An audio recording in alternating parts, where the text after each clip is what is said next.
Good afternoon, everybody, and thanks for attending. I now declare the meeting open, and for the benefit of people watching the broadcast, this Scrutiny Committee meeting is being conducted live in accordance with the requirements of the Local Government and Elections Act 2021 and the Council's arrangements for multi-location meetings. I'd remind members that this meeting is being live streamed to the public. Can I request that you all switch off your cameras, mute your microphones when you're not speaking to ensure there is no unnecessary background noise and help with the audio and visual quality of the broadcast. The Council's standing orders and code of conduct will apply at all times during this virtual meeting in the same way as ordinary meetings, and members should conduct themselves accordingly. Can I also remind members to ensure their chat function is switched on and to use that facility to indicate to me when they wish to speak on a particular item. Please do not speak until I invite you to do so, and remember to unmute your microphone and switch your camera on. As well as being broadcast live, a recorded version of this remote meeting will be uploaded onto the Council website for public viewing as soon as possible after the meeting. Welsh translation of the proceedings can be provided upon request. The images and sound recording may be used for training purposes within the Council. Thank you. Apologies for absence. We've got two apologies from Councillor Linton and Councillor Cleverly. Any other apologies? Chair. Thank you, Neil. Declarations of interest. I've just got one declaration to make. My brother is speaking today. As this isn't a decision-making forum, I've taken advice from Democratic Services, and that's fine. I just wanted to make members aware. Any other declarations of interest? Okay. So, thank you all officers for coming. Might be worth just running through and introducing yourselves for those that are on the screen and can't see the cards and stuff, if that's okay. Okay, thanks very much, Chair. So I'll start. So, Rhys Cornwall, Director of Transformation Corporate Services, so I'll be sat here throughout the duration. Thank you. Tracy McCabe, Head of People Policy and Transformation, and I'll just also say that our Cabinet members are also sitting in on the meeting today. So for me, that's Councillor Lacey, Councillor Shirley. Thanks. Lloyd Howell, HR and OD Manager. Janice Stead, Policy and Partnerships Manager. Mark Berthold, Digital Services Manager. Thanks. So I think we're going to ask you to just sort of introduce your items and then to take questions at the end, if that's okay. So I don't know if the Cabinet member wants to do a brief introduction first, and then presumably open to you. Councillors, do you want me to do the introduction or do you want to do it? You start, Tracy, and I'll follow. Yeah, Thank you. So I'm just obviously we've got the three service areas for the three corporate services within the corporate sector as an organisation. We cover a very wide range of activity and services to support the rest of the organisation's delivery. So we've got obviously Tracy's here and her team, and then Tracy and the services we go through. But I'll go to Tracy, the senior team, to talk to people policy and transformation. Thank you. So I'll pick the start on page 9. And as the introduction says, we link very much the service plan to the corporate plan, and actually we are the section that helps develop the corporate plan with members, so that's also part of our responsibilities. We are human resources, organisational development, health and safety, digital services, intelligence data, assets, that's buildings and land, communications and business change for transformation and lists of policy and partnership. That also means we're very much part with some colleagues sat behind of this setup here, getting the digital arrangement set up and managing those. That's also one of our roles. We work closely with partners in Gwent and in the rest of Newport, and are responsible for a number of public sector partnerships, community safety partnership, the Gwent Services Board, and creating connections with lots of partners across the region. And that also helps us promote our Welsh language and equalities work. We work closely with a range of services who do other things such as the cost of living response, climate change. So a lot of work comes to us first, and then we tend to work with other service areas as we develop that. We've got 4 objectives, as you'll see, set out for next year. And one of those is enabling evidence-based organisational transformation to improve delivery and sustainability of service delivery to the communities. That is a mouthful, I say it, but creating business change and making sure the organisation is purpose, reshaping is some of that. To be inclusive and to support and encourage our workforce development. We're really proud, for example, of our gender balance now within our workforce, for health and wellbeing and improving services to the people of Newport. Real focus on that coming out of the COVID pandemic and people working from home and the wellbeing of staff and working in a very different way there. A lot of our role is about fostering a culture of collaborative working with partners, as I've mentioned, so making sure that we're getting the best of Newport out of those partnerships, but also empowering communities and partners at all levels, you know, some are quite small and some are major partners, to work towards the wellbeing and sustainability of Newport. And new to the service area this year is the effective management of assets and properties, with a link into that carbon neutral, but also you'll see in the plan something about rationalisation of assets and making sure the assets we've got and what we need and delivering savings where we can. So that would kind of be my introduction. Do you want me to pause there and see if cabinet members have got any comments? Sure, yeah. Yeah, thanks, Tracy. I mean, my bit is the transformation bit. And as Tracy rightly outlined, in the first few months since I was elected and then placed onto the cabinet, is understanding what systems we have, where they sit, and how they're coordinated with the Intelligence Hub. As the Welsh Audit Committee, Welsh Audit Office said, that we're, you know, in Newport, we're ahead of the game on the Intelligence Hub. We're ahead of the game on thinking about how we use the data we have and to improve service, but it's not quite all connected at the moment. And it's about aligning all those, well, the vast majority of systems into that intelligence hub to make effective use of the data we already gather. So it's not gathering new data, it's gathering data we already have and using that more effectively to drive performance improvement either on the front line or in-house. And I think that sounds, you know, you look at the objective, it sounds kind of woolly, but it's actually, I'm really serious about this and about driving a whole systematic change of how we use data and when and where to drive decision making. And over the coming years or months, you will see more and more detail of how we look to implement that use of use of data to make more effective decisions. And I'm happy to take any more questions on that, but that's what this plan's trying to capture from my section, really. I don't know if the other cabinet members want to talk. Thanks, Councillor. Thanks, Dimitri. Councillor Lacey. Just to fill in on or add to what Dimitri said, there's a very small part of the service plan which comes under my cabinet portfolio, which is the assets and the asset rationalisation.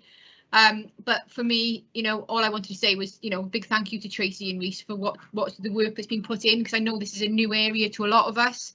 You know, it's a new service area, so just, you know, said I'm happy with what's in the service plan, but happy to take any questions that come forward through the meeting. Thanks, Councillor. Great. Any questions from members, or do you want to speak to the Do you want to any more details? Straight questions. I'm happy to go straight to questions. Yeah, I mean, I'll start in the straight question. Yeah, straight to questions. We've all sort of digested the details, so yeah, thank you. Anybody want to kick off in here?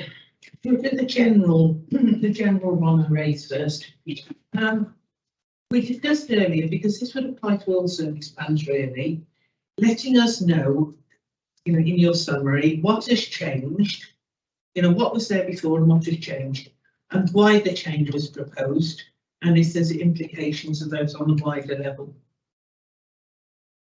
Thanks.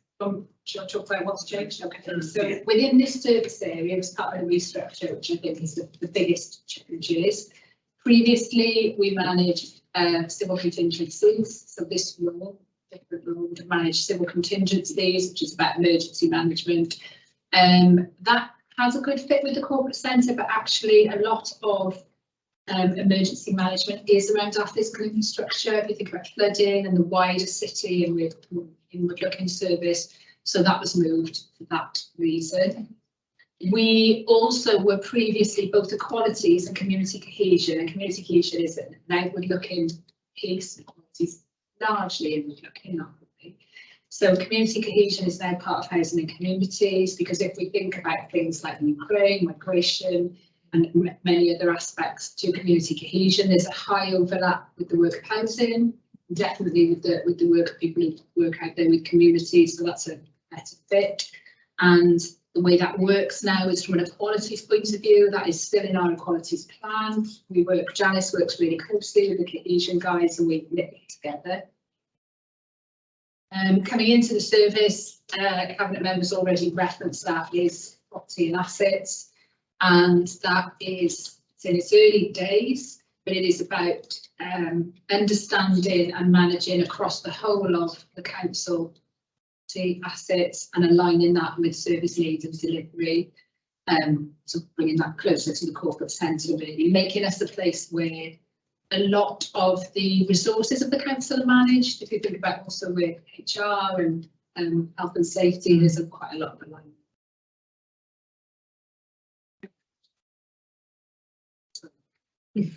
And the other thing that came in, which previously in city services, was customer complaints. So that's now part of Mark's function with digital. Some alignment there with freedom of information. So people asking for information, and we also manage freedom of information and subject access requests and the like.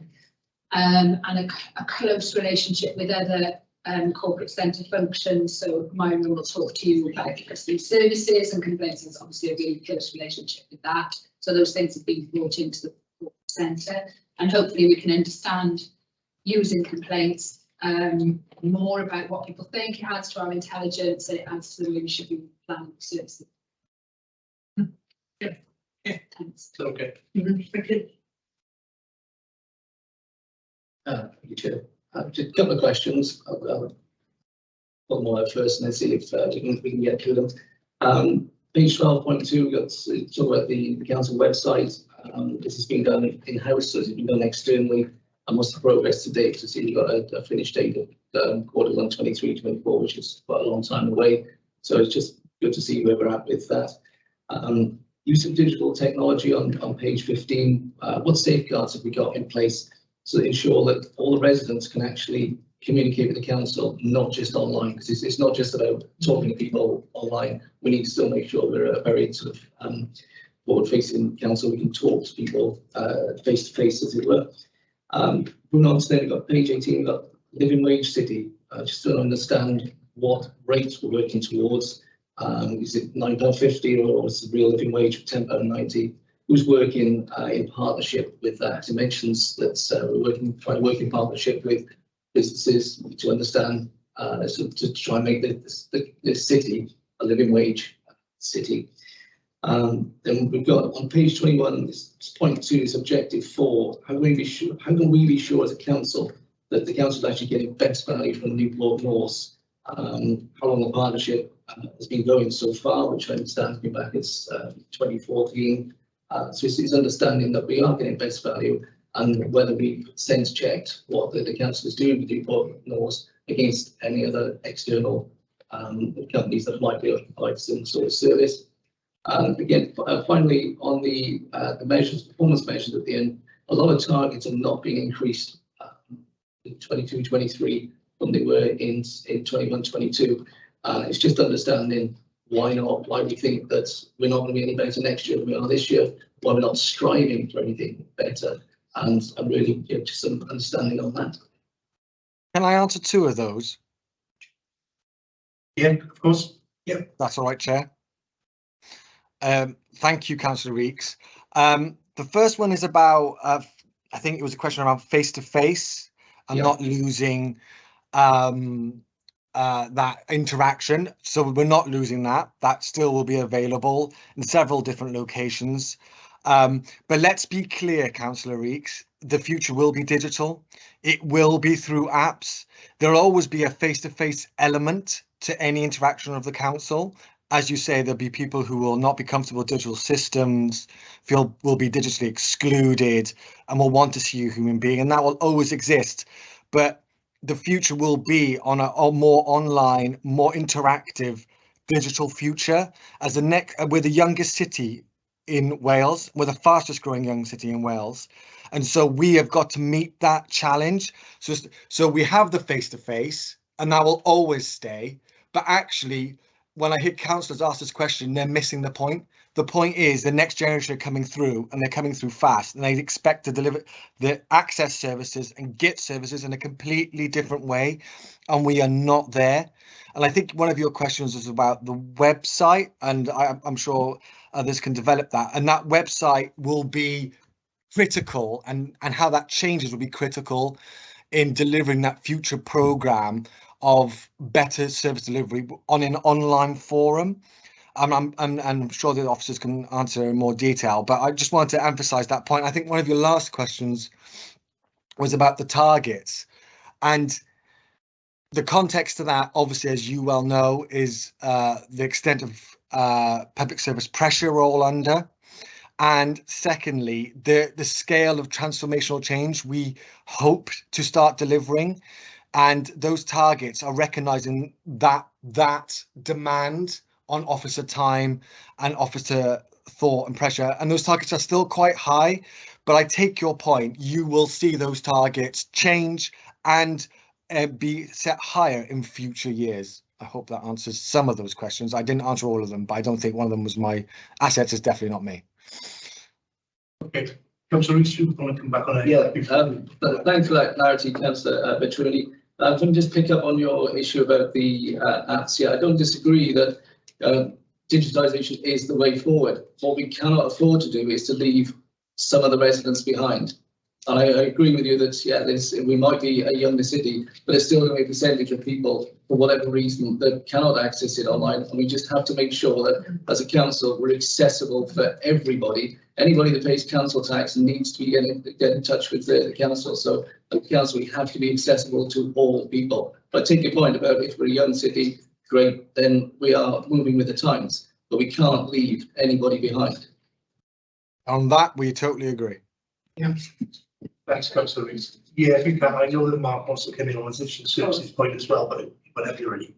So, and there are a few things you said about the website, and then I'll bring Mark in on digital services. So, and I think you referenced the length of time it's going to take to make changes to our website, which I probably will. If I'm being honest, that project is probably an 18-month project in total, but I would expect to see improvements along the way. I wouldn't expect to see us wait to the very end. And that is to do with there's too much content, it probably needs rationalising, so we don't want to just lift and shift, as we would call it. The technology probably needs to be changed. We work with partners on that. I think that's part of your questions. We work with the SMS as our IT partners, and one of the possibilities is, should we align our technology with others in order to rationalise and reduce costs? And there's some questions around that. And also we've got some really deep integrations with back office systems, so we don't want anything to fall off as we progress, nor to end up costing more, which can sometimes be a bit of a miss with you upgrade one end and then you have to the other end. Mark would do better than this now. But so I'm going to be honest and say I think the website will take a long time to fully develop, and I would really be hopeful that we'd see pieces of it along the way look a lot better, and I think we don't agree that is needed, the push is needed there. We're also developing our digital strategy, which picks up the point about face-to-face and digital inclusion, so I'll just hand to Mark there and I'll... Okay, thank you. So as Councillor Petrilli mentioned and Councillor Rees mentioned, in our engagement with the digital strategy work, it came over loud and clear that when we spoke to Scrutiny Management Committee, came over loud and clear that we can't leave people behind, and whilst we might have a digital first kind of sort of preference, then we do need to provide those services to those people who may struggle with that technology. And as one of the themes within the kind of digital strategy, it is around digital skills and inclusion. So we recognise that yes, we might have a preference for which channel we would like people to use, and that's the website and apps and so forth. But get them there, you know, we need to put some effort in working with partners to try and raise people's standards. So that's quite a long-term thing, and we're not magically going to change, but obviously as people, the younger generations have got more skills and so forth, so over time we'd expect people to be more digitally included, but you know, that has been recognised as an important thing in the strategy. Thanks, Mark. I just add something. We have to recognise the limited resources and unlikely more limited resources. So, you know, big bit of the development of a digital strategy with the website and the innovations we put in place. You know, it's trying to get to a point where those people who can access those sorts of do so in a way that's easy, intuitive things to do. So the resources you have got there can be directed to those people who are not able to do them. And that's got to be, I think in the old digital strategy, that, you know, the strapline, which was digital first, and I think in the new, it's more, it's softer. You know, people are at the centre of wherever your digital strategy is. It's got to have them. So I think that's where we're trying to get to. I think the development of the website is an integral part of that, and that's why we're taking, you know, that's we've had investment in order to get that done. So I'm good conversations with SOS and partners about jump some of those things up, because we all do very similar things, but we all choose to do it slightly different ways. And if we can actually bring some of that together, I think there's more benefits for people, not just in Newport, but as well. So yeah, I think some opportunities there as well. In the way, do you want to come in on the website? Yeah, this is about the digital connection. Do we know if we've got any sort of geographic points within the Newport boundaries which have problems getting a satisfactory download speed? There is kind of data that is published by people like Ofcom, the regulators that kind of provide that sort of data. So us can have from various providers. We have no access to that. We have done some analysis of that, and we intend to put some of that in the kind of the introduction to the digital strategy in terms of what percentage of areas can. But are we dependent on that with, you know, with stakeholders or partners to deliver that better, you know, telecoms companies? Is there anything that we can do about that? There are things we can do, and interestingly, we had a conversation with a communications provider today who do some kind of rollouts in Newport. And so we can do that, and that's very much part of the wider role. It has to be said, we have limited kind of ability to change that market. Yeah. You know, where we can contribute, we do. In fact, in terms of we had some Welsh Government funding for something called the Local Broadband Fund. We are looking to use in a small way to sort of stimulate the market in Newport, but you know, it's largely a commercial driven market, and where we can influence it, we try to, but it is relatively limited. Do I remember that not so long ago there was some information go out about areas which council could provide where people could access, you know, public buildings or something? Yes. Is that being extended? Is that still relevant? We have public Wi-Fi in around 50 public buildings. Right. I don't know which those are, for example. So, okay. You know, we going to sort of, is it on the website? It is on the website, but there is a change actually happening now, which is designed to save money but preserve those services. Right. So there will be some communications around that. We're kind of partway through the rollout of that, so it's not appropriate to share those details in terms of the actual connectivity at the moment. But yes, we will. Yeah, I mean, we've talked quite a lot. The younger generation have been mentioned several times in this context this morning. I mean, are we going to go into schools and make the kids in schools aware of those facilities if they have any blips in the system, or you know, in their own areas? Is that an idea? Yes, absolutely. That's something we can do. And I guess it's trying to. I think a lot of the work in this area is about joining up things. Yeah. So we can't deliver it all ourselves in various areas. You need to join up, so the digital inclusion work is with others and so forth. But yes. Sure. Right, thank you. Thanks, Mark. Do you want to come on the living wage point? And can I add one in to answer the same? Are we a current living wage employer? And if we're not, what would it cost us to get there? Okay, so I'll have to, but we need our role of the living wage is both as employer and as partner, so we'll perhaps try and cover. So in terms of employer, we've been a real living wage employer to the 1090th since 2015. So we pay that as a supplement to pay as and when we need to. So for this year, for instance, we don't need to pay it because the national pay spike is above the £10.90 rate. So we're not currently paying at the moment. That we pay is more, and that will continue if the rate actually drop below the real living wage rate of £10.90. So we don't pay at the moment, but we signed up to pay it. We did. And in terms of the city-wide process, so we obviously look with our partners, most of which are public sector. We've all signed up to the real living wage amount. Some aren't, so there is a piece of work that we do through procurement and commissioning that we need to do around that to try and improve that as a city. I think that's where that objective comes from, also rather than the internal focus of staff. Yeah. Sorry, Jake, I just added, just for clarity, because there's some technological terminology in it. So all our staff get paid, but wage, when that pay spike drops below it, we will pay a supplement to bring those staff. But just for clarity. If there's an outstanding one on Newport North, shall I? Yes, please. Yeah.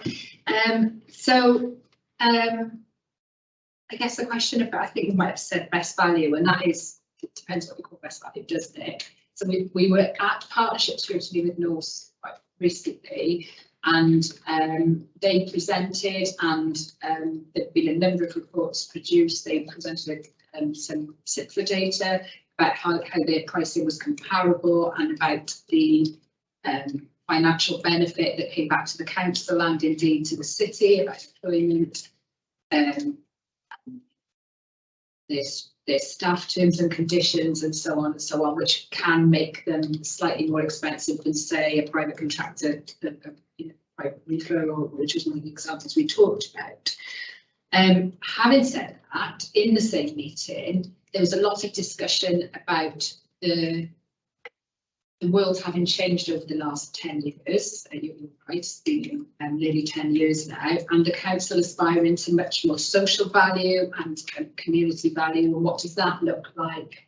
And how can we better make sure that all of our solutions give something back to communities? And whether the costing model now is what that was set then is what it would be if we were aspiring to a new model now. And as we come to the end of the partnership, it will be time to rethink that model and see what's best for us. We've had huge successes, particularly around the FM management and cleaning and so on. They've got I haven't got all of the figures in front of me, but very significant numbers of employees from the Newport area and trainees. They're really great evidence of that kind of thing. But there were difficult questions of scrutiny about the way work is costed, the transparency of that, and the social value back to communities. And do we have time to change all of that by the end of the contract, which is relatively soon? When is it? Sorry. It's got 18 months. 30th of June 2024. So yes, 18 months to grow. But what we certainly would be doing from now is aspiring to a new model in whatever that looks like, and starting to develop that. I don't know if 18 months is quite a short run to be able to do that in.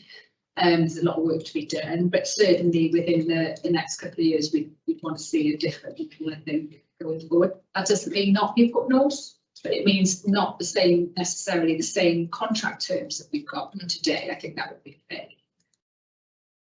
I'd like to ask about Ross. Yeah. Finally. Yeah. This came up a couple of years ago with one of the homes which we had, the children's homes which we had, and they were mentioning that they had what they considered to be quite a very steep quotation for a replacement of the carpet. You know, small job, but they went to Norse first, and then they had a far cheaper quote from a local supplier, but they believed that they were forbidden from actually going with another organisation. Or what is the situation? Can other organisations which are council or bits of the council, can they go out and without giving you a blanket yes or no to that? I think what probably would be best if you gave Tracy the actual example. That's like the meeting, and she can respond to that. But We have doesn't exist anymore. We have a corporate landlord policy which puts the requirements on if they are buildings, the people utilize the buildings or things. Does that mean they have to use Norse? No. What it does mean though, ensuring taking appropriate checks. So for instance, we've had examples previously where schools have brought in IT contractors and they've drilled holes through walls which have got asbestos in.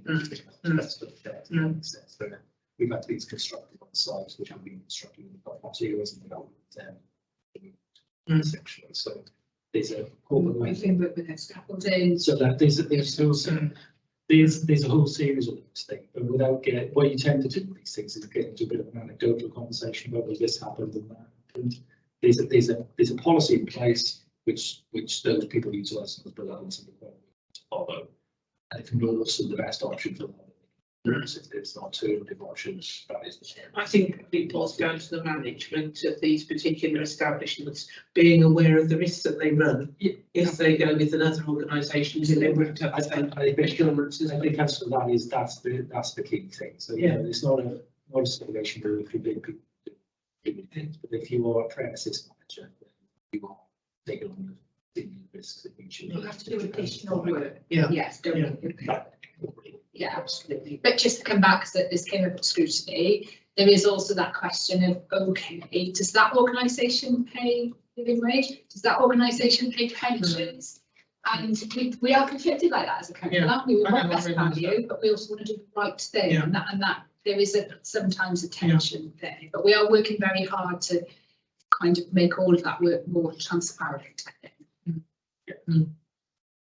I just think we welcome the transparency that it brings in, even if you can't find a perfect solution. Yeah. Yeah, Councillor Reynolds has been waiting. Sorry. So I'm going to invite Councillor Reynolds to come in first. That's okay. Thank you, Chair. I'm going to confess, first of all, the audio feed on my end, I don't know whether the problem's at my end or your end, but it's very glitchy. So I've got 4 quick questions, but I know one of them has definitely been covered. One of them may have been covered. So if I can just say, please don't feel under any pressure to repeat answers. If you've answered some of these already, I'll just catch them up on the recording. My first question was definitely has been covered anyway. I was going to ask that if you could confirm the continuation of sort of ready access for people without online access, but that reassurance has been well and truly provided, I think, by Councillor Petruni and the officers. So thank you for doing that. My second question was to do with the section on the monitoring and consideration of community health and well-being.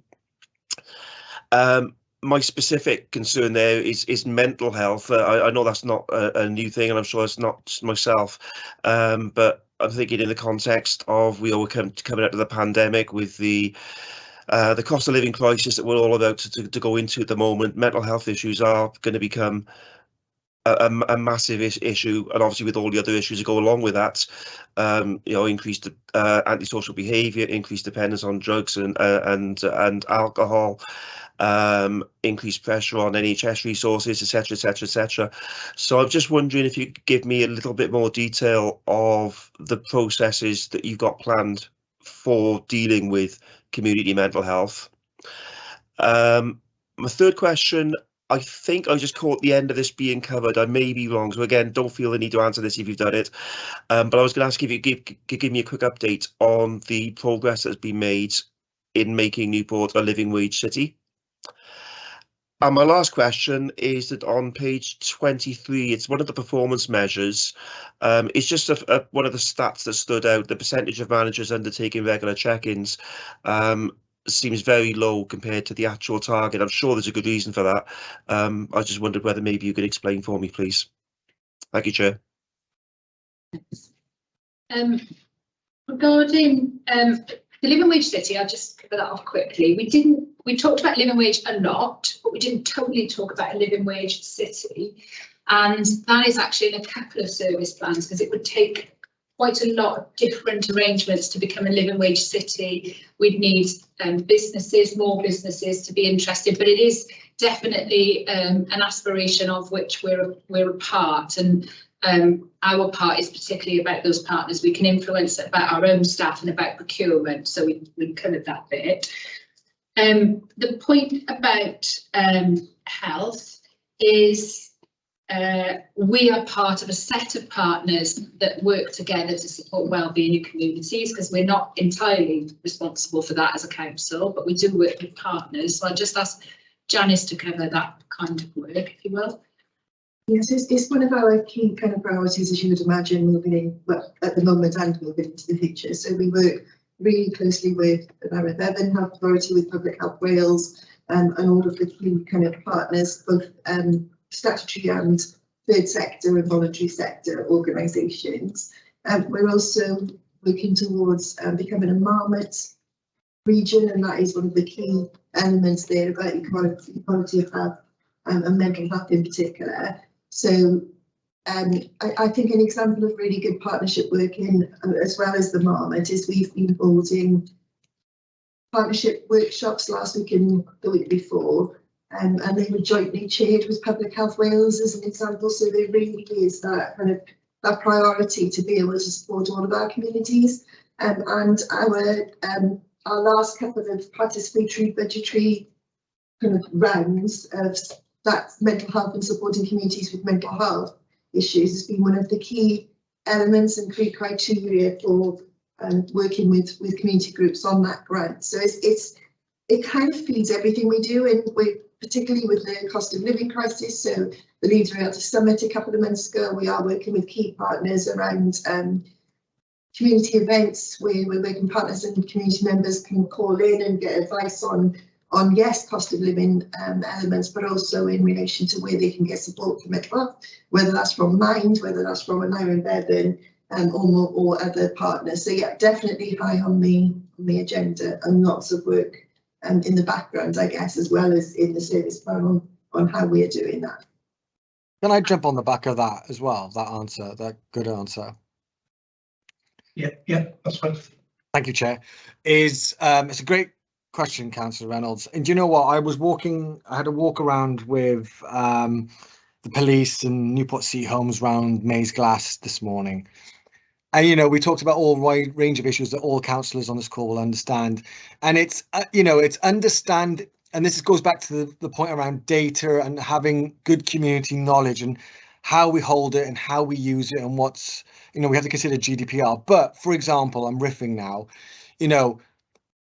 rubbish bins put out correctly, or, often you're told that person's suffering a mental health condition, it affects frontline services and how our communities look. And now, how do we capture that? How do we put the necessary support in for that person to not only cope with life, but put the bins out correctly so it doesn't, litter their area or their community, which breeds more complaints for the council, puts more pressure on the person who's in the household. And it's about how do we capture that? And if we do capture it, how do we use that information in an intelligent way and it's given to the right people to action it in an appropriate way?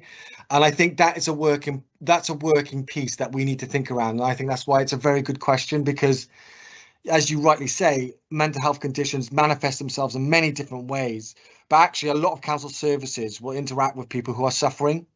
And it's understanding that interaction and how we capture that interaction and how we can improve service for them and improve those, and then therefore improve the community they live in, is a key area we need to think about. Okay, thank you. Thanks, Councillor Member. And then the other item was Councillor Reynolds. The other item was staff check-ins and the performance lapse there, which relates, doesn't it? Because we're talking about staff wellbeing there as well as staff performance. So during the COVID pandemic period, we lapsed the formal requirement to check in, which is kind of a recorded check-in where managers and employees put in objectives and progress, and we moved to a kind of more informal wellbeing check, I guess, and looking after people. And actually the system we were using wasn't brilliant, and we had a bit of disengagement from that, but the system was a bit burdensome, I guess.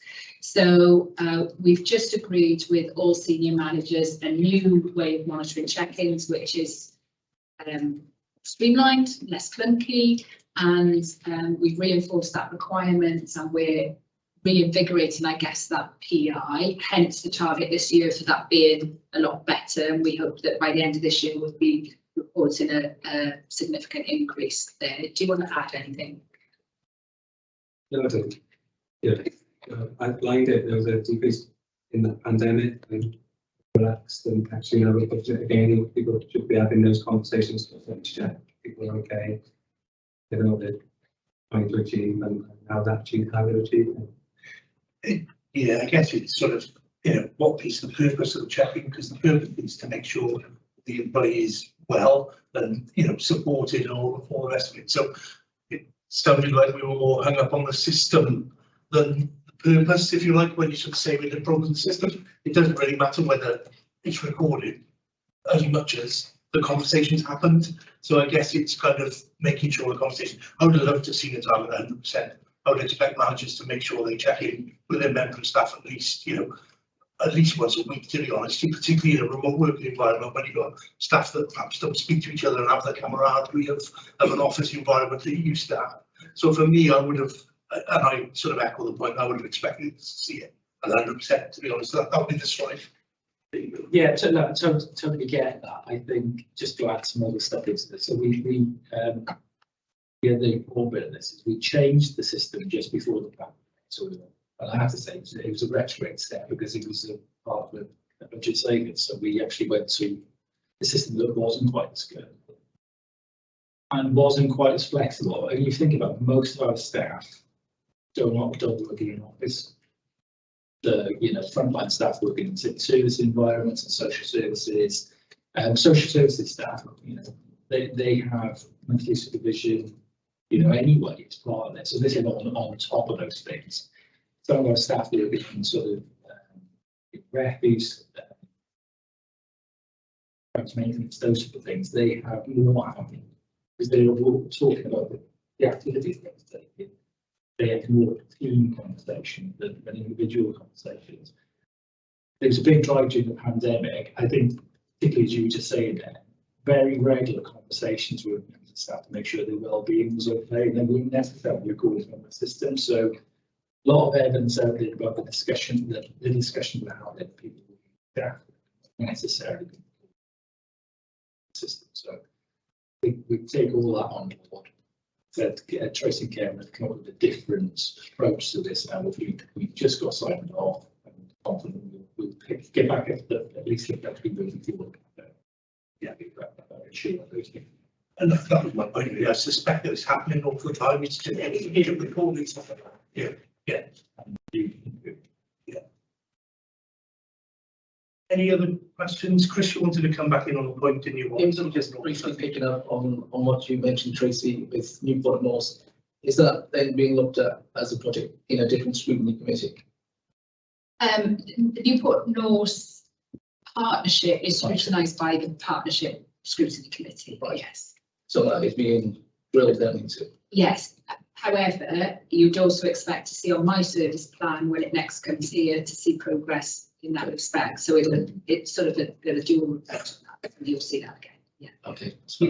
We talked, pre-meeting about North, in fact, and Neil said he was going to share some data from that other committee because certainly new members don't always know what is discussed in other committees. And certainly me personally, I don't know enough about North, why it was set up, what the ambition was and all the rest of it. So we talked about sort of the democratic services before and possibly having a member seminar on it, and what it's designed to achieve and to give members an understanding so we can proper scrutinise it. Yeah, absolutely. All member sessions on practice. Yeah. The different things. Yeah, like exactly. They talked about that as well. Yours, Not just transport the live. one, Yeah. but a lot of the newer members don't understand the relationship which the council has now with Newport City Transport or Newport City Homes. All these are very important partners, stakeholders. How much are they stakeholders and how much are they partners? Yeah. There's no hands up, so if you want to come in. Yes, thank you. Assets. Is it possible that members have a list of our assets and our land? Because I have under one of the last councils, I did ask for this. It's very difficult. I know we probably actually haven't got a great many things now because we've got such a huge number of schools. We know about this building, we know about the library, we know about the, but what was the information station, these places we were aware of, but I don't know what else we've got. A couple of car parks I'm aware of, but I would like to know, what we're talking about when we talk about rationalisation of assets. How much have we got and where is it and what is it? Certainly as, I felt quite often that as a councillor for the city centre, I shouldn't be missing out on any of this information, but I found it very difficult for anybody to tell me anything about it. Thanks. And it is difficult to get that in one composite piece, and cabinet member can vouch for that. Partly because within the council, our assets are appropriated, as we call it, managed by different areas. Yes. They're not all managed in one place. But one of the first things that project and programme of work will have to do is pull that together, isn't it? Yeah. So I think perhaps at that point, rather than immediately after the meeting, if at that point, which will be in the coming months, we could share with members a more useful piece of information we have. And when it's transferred or appropriated by something else, it would be nice to sort of be aware of, that it had availability, if you like, or any restrictions on it, which might keep it with, like this building, for example, the listing on it is a restriction. But I mean, it was a surprise to me, a certain car park project, which, I didn't foresee that one coming up. So that would be ideally, if we could do that in the coming months rather than straight away, I think we could give you some guidance. And then through the chair, there was just a couple of things which I wanted to just be assured of. We've got the digital strategy, development and projects on page 12, and skills and inclusion. I just wondered, are we rolling those out? Are we rolling the thought, not just of our workforce, but where we can make all those skills available to increase the resources which our citizens have? Yeah, it's very much external and internal focus. So there's a sort of workforce and how that is equipped to deal with the digital technology and things. And there's a lot of laptops in the room, but there's a lot of people out there who can help. So maybe the technologies, that's a challenge that we should address. And yes, in terms of the public, then as I said, can't do a massive program, but we can join it with others and recognise the importance of that skills piece and then do whatever we can. So very much both of those things. Can I come in on just that particular point? So just reading the sort of line there, the last line on page 12, I'm not sure what we were looking to achieve by it. I know that we want to develop our project sort of strategy and development, but what would develop from where to, well, what are the measures that we're looking at? That's what I could sort of pick out from this. It's okay to develop a strategy, but how can we be assured that we're just going to, we want to go from A to Z, but this might be referring to just A to B, or so it was. I didn't know whether the wording could sort of tease out a bit more in the second column exactly what we were trying to sort of achieve from that one. Probably, I guess just to make the point at this point that the strategy is not complete in the sense it's still in development. So at any point in the next month or two, then we'd be in a position where we could articulate that better, I hope.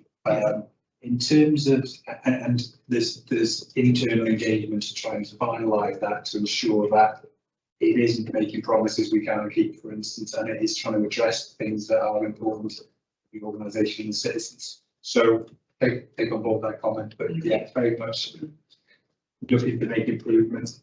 As Councillor Petruni mentioned, you know, obviously we know the financial plan in there, but we're still trying to be as ambitious as we can be. Yeah.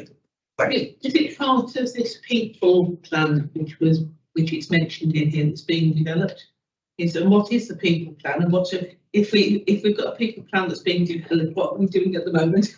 What are we using now? We did have one, but it's now out of date. So there's the gap. The gap is we needed a new corporate plan. Same as the digital strategy. Right. We took the themes to scrutiny a couple of months ago, but we needed really a corporate plan because any plan should sit back. So digital strategy is probably about halfway there. The themes have been to scrutiny and we're fleshing out the actions. The people plan is the next piece for us to develop, isn't it? The people plan really needs to conclude the corporate plan to know what our aspirations around the workforce look like in the corporate plan. So some initial engagement internally has happened around the people plan, and it will run for the next 4 years alongside the corporate plan.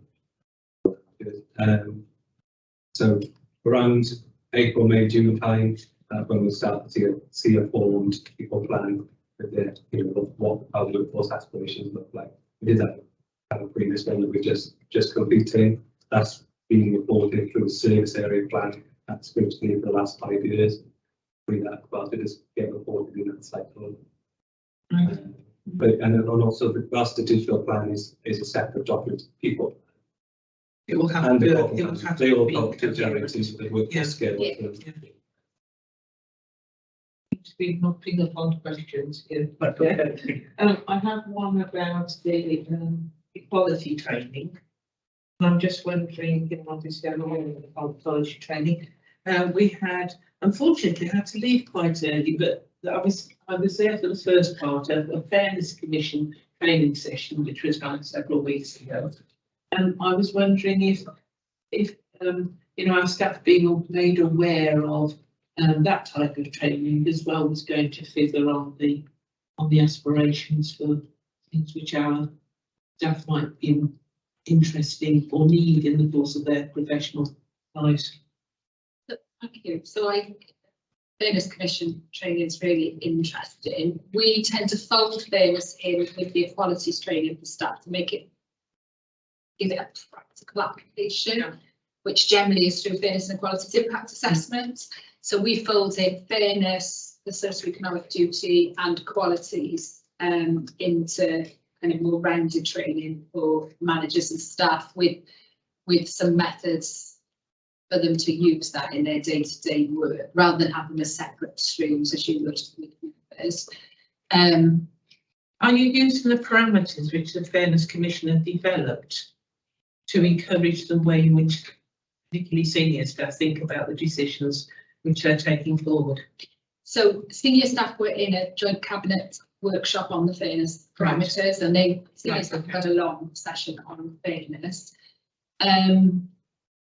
We don't directly fold that into the FEIAs because it doesn't quite work in that way. It's more a theoretical construct, but actually they relate because fairness is fairness, isn't it? So they do relate, and we make sure we have senior staff at the Fairness Commission and that their work feeds back to us. I mean, we're still the only local authority in Wales. Yes, we are. Yeah. Yes, which is not really, many in England. we're really keen to work closely with. Yeah. Right, okay, thank you. I mean, just on the subject of equalities as well, I mean, you know, we've got this new body emerging from the Community Health Councils, which is going to be called the Citizens' Voice Body, which now is not going to be just the independent voice for NHS patients, but also for social services, which is going to be a huge undertaking. And I'm sure there's a major piece of work there to get your head around about how the council interacts with that. But I mean, it's another thing really perhaps to be considered in this qualities and access to equalities and information that you're thinking about. Thank you. Just sorry, just with the training element is just, I guess, just to give a rounded view. We are trying to target what people need to know at each level. So, you know, we've obviously the Fairness Commission have done some training with members.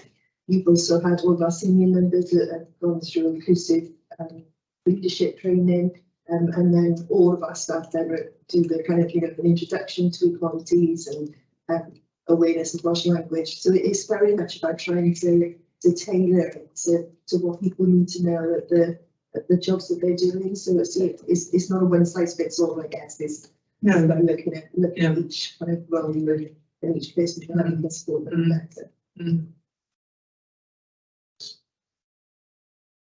Thanks. Any other questions from members online? There's no hand up. If anybody interrupts, I've just got one or two questions, and that's okay. Councillor Dan. Thank you, Chair. It's just a quick question around increasing diversity and offering various opportunities to work for NCC, Newport City Council. It notes entry point level, a framework with regards to that. I was just wondering, are we focusing on specific fields, or just a bit of clarification around that, really, in terms of what particular traineeships and apprenticeships we are offering to address inequalities and to ensure a level playing field?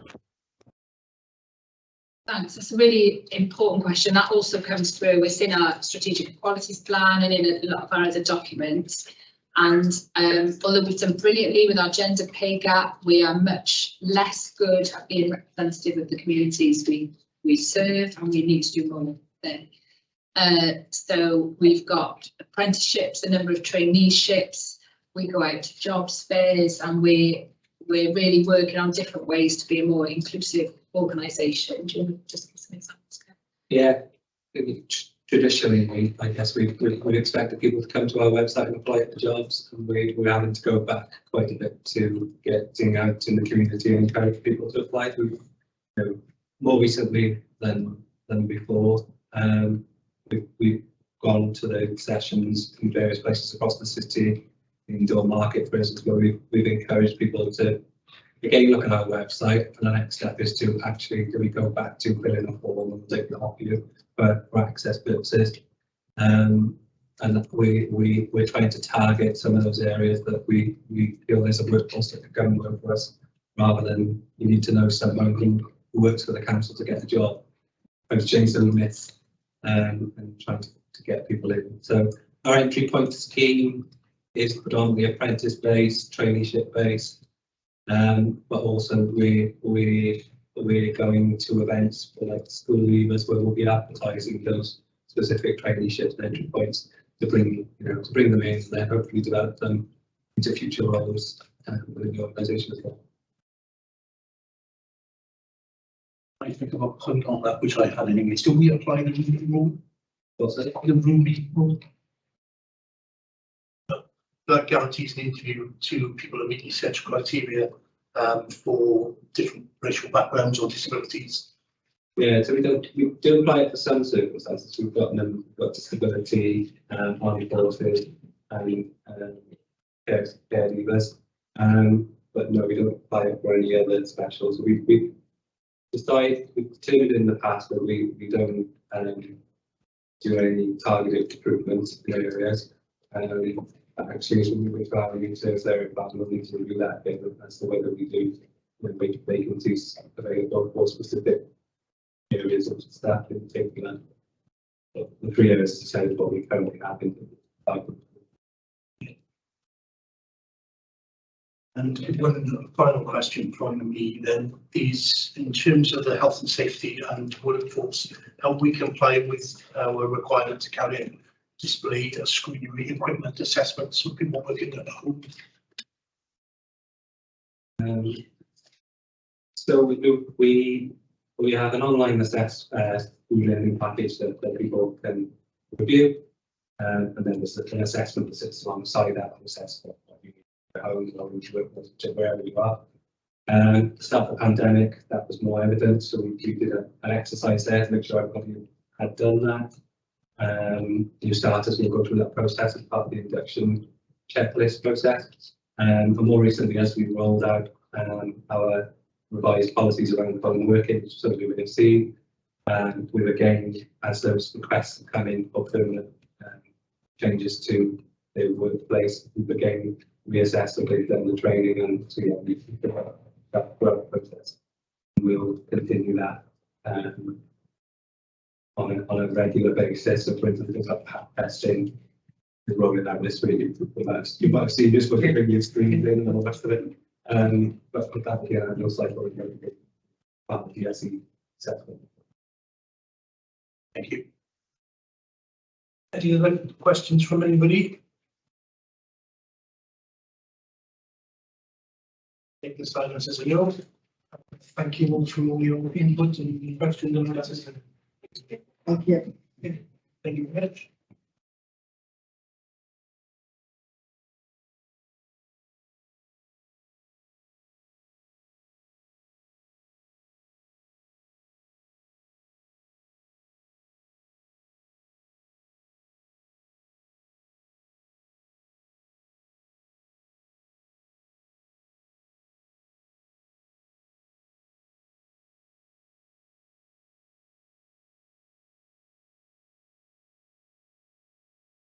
Thank you very much. Thanks for your patience. And we'll move straight on to the Lawrence service plan. Okay, so just a brief intro.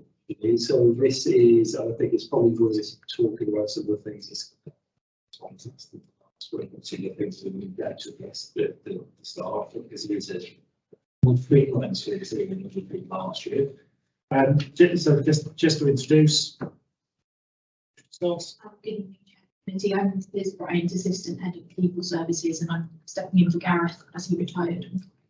Oh, right. Hello, Leanne Logan, Democratic Services Manager. So if there's any issues with this service plan, you know we're going to blame Gareth.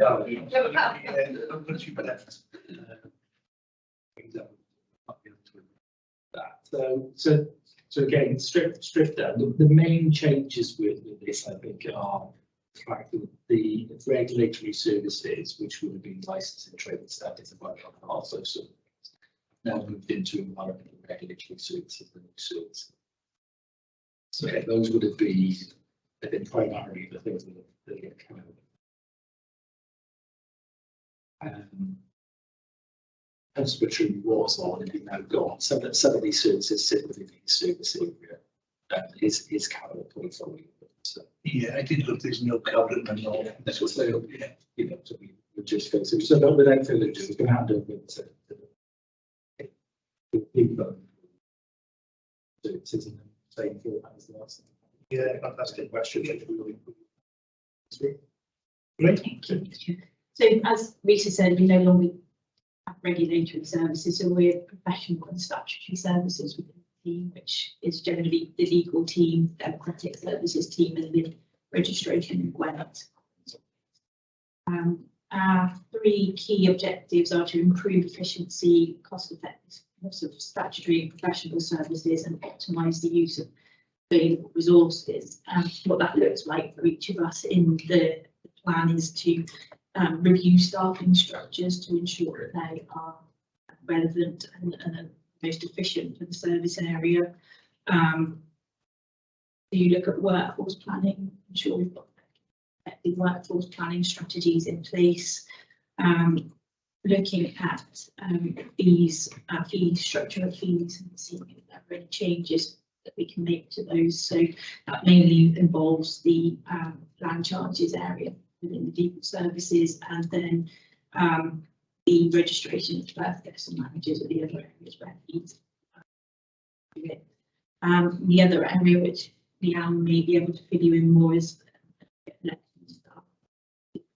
changes brought in by the Local Government and Elections Act, which is another thing that's changed since last year, which impacts on that service area. It's brought in some quite significant changes, and they feed more into Objective 2, which was to improve constitutional governance arrangements. So, I mean, that involves embedding what we've got in place already, but kind of improving public participation strategies and scrutiny. And then obviously introducing the new requirements and actions in terms of voter ID and registration. We've also updated and amended the constitution and implemented the Constitution Guide as recommended. Continuing that review of the Constitution, which will be year, and then Leanne's already developed a really strong member training development. Feedback from members that they'd like in developing the plan. Here. And then the final objective is to extend and improve the use of technology and modernise working practices. So each of our service areas that impacts all of us. In the legal team, we just rolled out a new case management system, which really supports us with new normal ways of working. It means that we can work in an agile way and we can meet the requirements of the courts and the legal system to make sure that we bundles with the court system. It means that we can effectively spread the work throughout the team, so that ties back into the work planning, so that we know that we've got the right number of staff for the amount of work we've got coming through. In terms of the registration, they're introducing an electronic booking system for the first time, stop the system, which is being rolled out to births to start with. That will really make efficient use of the booking system. Make sure that they're getting the maximum bookings available. And then we've got the migration of the local land charges system, which is being rolled out with the land registry. That's a 3-year project. We're on target. Mainly at the moment working with the land registry, but there are some real IT issues that need to be worked through to ensure that the data is migrated. And then finally, Leanne's going to be looking at some hardware for the elections. Overview. Take any questions. Leanne can answer any questions. Thank you very much. In your area, there's actually quite a few changes. Yes. Is there any flexibility on things? You know, there is controversy over voter registration and what government have proposed. We have to just go along with it, presumably. I think it would be fair to say there's lots of discussions and challenges almost back and forth. Because one of the issues, as you say, is this divergence between what we're looking at doing in Wales and what the UK government as a whole is implementing. But overall, yes, you know, we are expected to deliver against the new legislation. Is it non-devolved? No, I don't know about that area. It's non-devolved, is it? It's partly devolved and partly not devolved. Right. So obviously the arrangements for parliamentary elections at UK level, but then there are some differences going forward for local elections, Senate and PCC, Police and Crime Commissioner. So yes, some of the challenges is around understanding those differences, but also making sure that we're providing meaningful communications to our residents to make sure that they understand the differences, because there are sometimes calendar processes that are different at different times. This sounds like another member seminar, doesn't it? Before we, whether we can improve the sound for people online, or is that us talking too quietly perhaps, or? I think everybody's having issues with sound sort of breaking up. If it is a bandwidth issue, it might be helpful for the people joining virtually to switch off their incoming camera feed.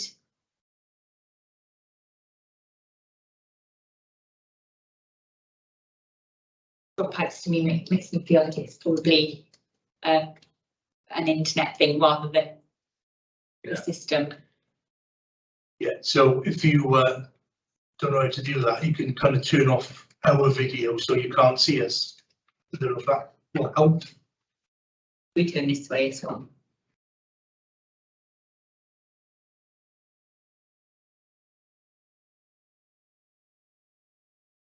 You can do beyond that, I think so.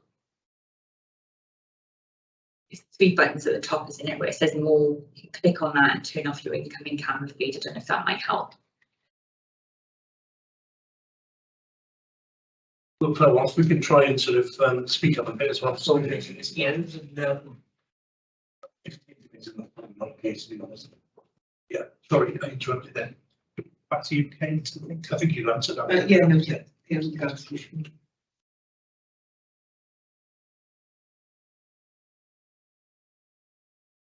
So the other thing you can do as well is under the more functions, you can turn on the live caption as well. So it will give you a running commentary on the bottom. Sorry, I'm reading as I'm speaking, which is why I hesitated then. If you are having audio issues, you can read what's being said at the bottom. It's under the more functions as well. It's got the CC next to it. Thanks, Councillor.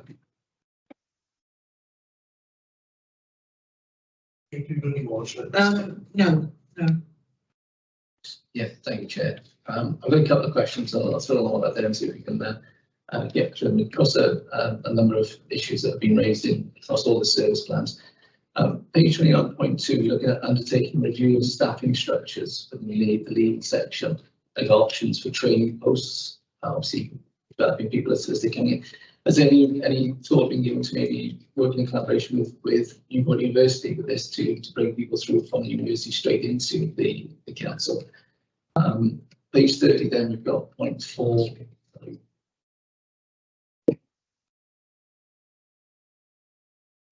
Looking here at the coroner's office, and there's a section that says you're going to formalise arrangements with the Gwent Police for the appointment and management of the coroner's office. Just like more information on that, whether it's you're actually looking to completely outsource the coroner's section, or what that actually entails with this working in partnership.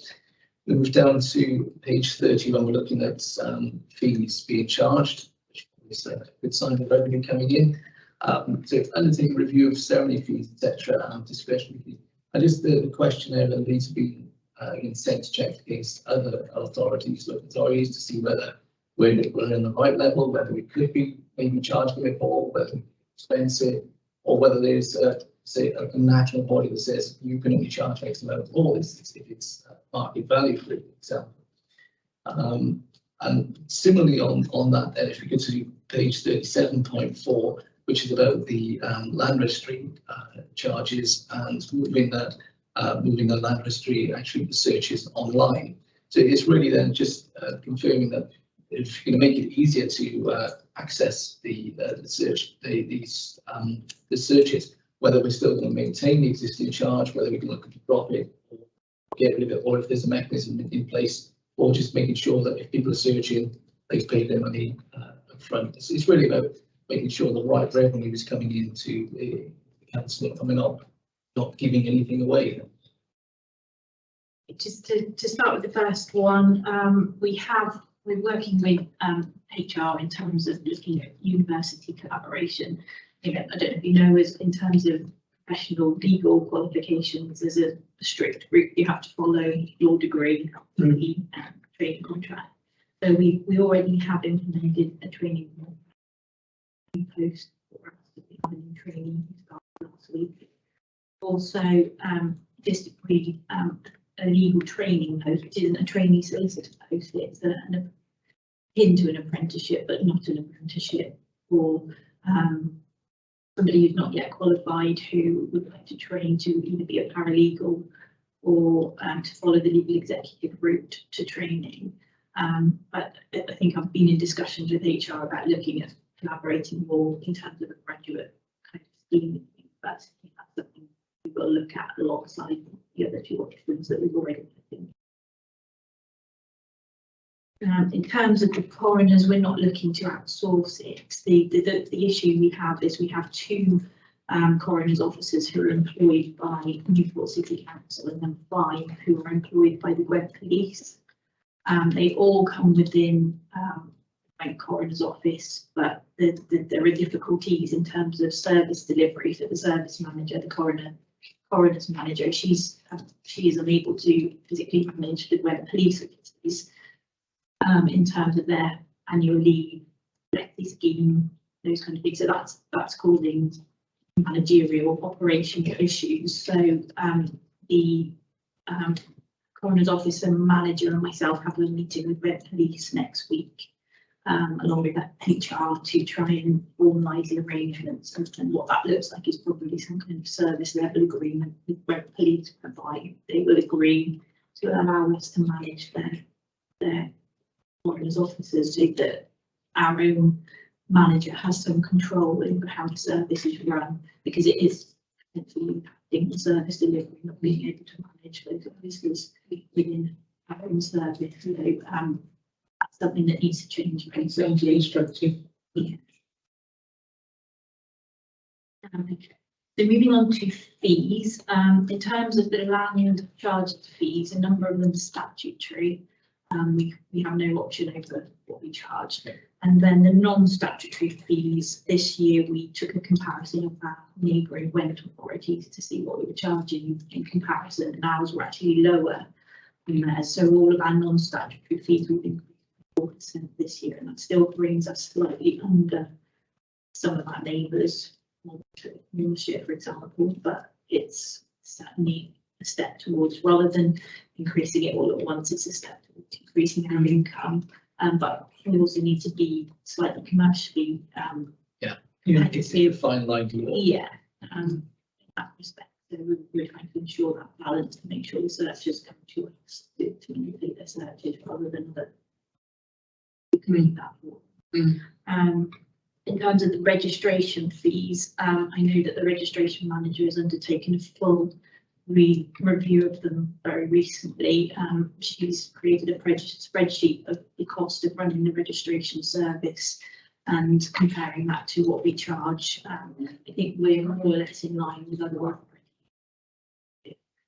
But she wanted to justify our fees, and I think at the moment we're where we should be. So I don't believe she's going to increase them because the figures work out that we're covering our costs. And again, we need to be competitive in terms of things. Yeah. So in terms of the land registry taking on, that's not an option for us. That's something the land registry is implementing and rolling out nationwide. And we have to adhere to their strict timetable for that in order to claw back the costs of doing that. So it's target based. We have to make sure we maintain their timetable for moving that over, and it will initially, I think it will involve lots of income, or all councils who are involved, not just us, but the land registry will. There is a transitional payment that they will make to us to make sure that we can gradually implement it, and there won't be too much impact on our fees that we bring in.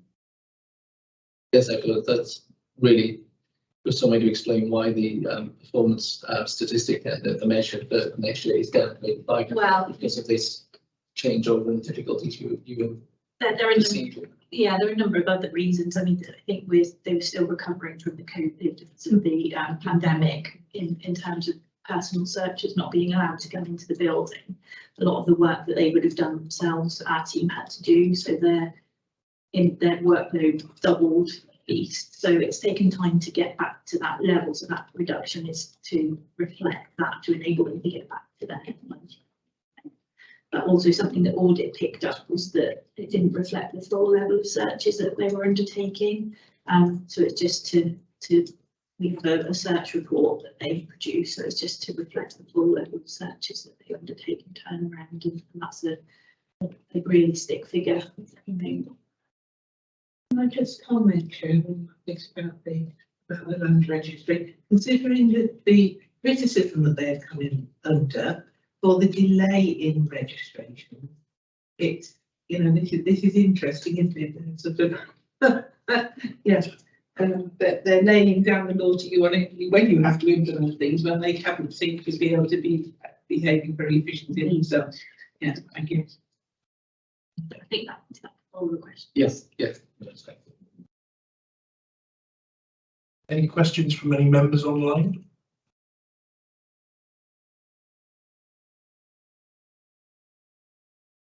Can they hear us? So yes. I'll take this silence with no questions then. You've done well, do you know what I mean? Yeah, thank you, Chair. I could hear you. Thanks. Okay. Good. Thank you. Yeah, thank you very much, both. Yeah. Can we ask, is your reception improved by switching off your ability to see us in the room here? So speaking personally, Kate, I haven't been able to turn the video off, so I can't really comment. Okay. Thank you. But we're trying to, we're trying to support you. Thank you.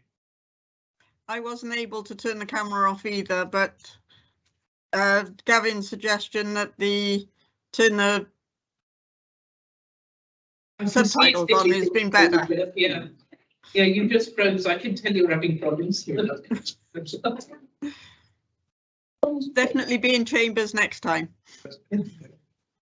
Before everyone starts, I'm just going to quickly break for those who have been sat there for quite a while. If you're watching too many, you want to be right in the toilet. So we should offer literally a couple of minutes. I don't want to attack it.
It's probably starting. Yeah.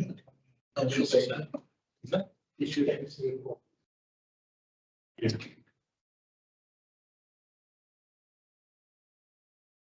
Welcome back, members.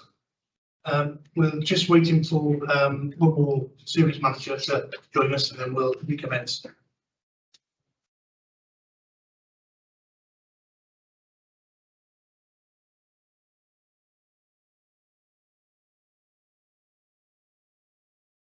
you need to wait for them to do your initial overview, or? Not for the overview, no, but Yeah. if you think they're going to disturb the receiving session, Just, yeah, that sounds like that. We can, yeah, of course.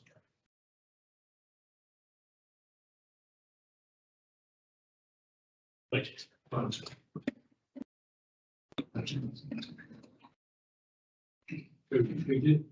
Yeah, we just speak the directions and then.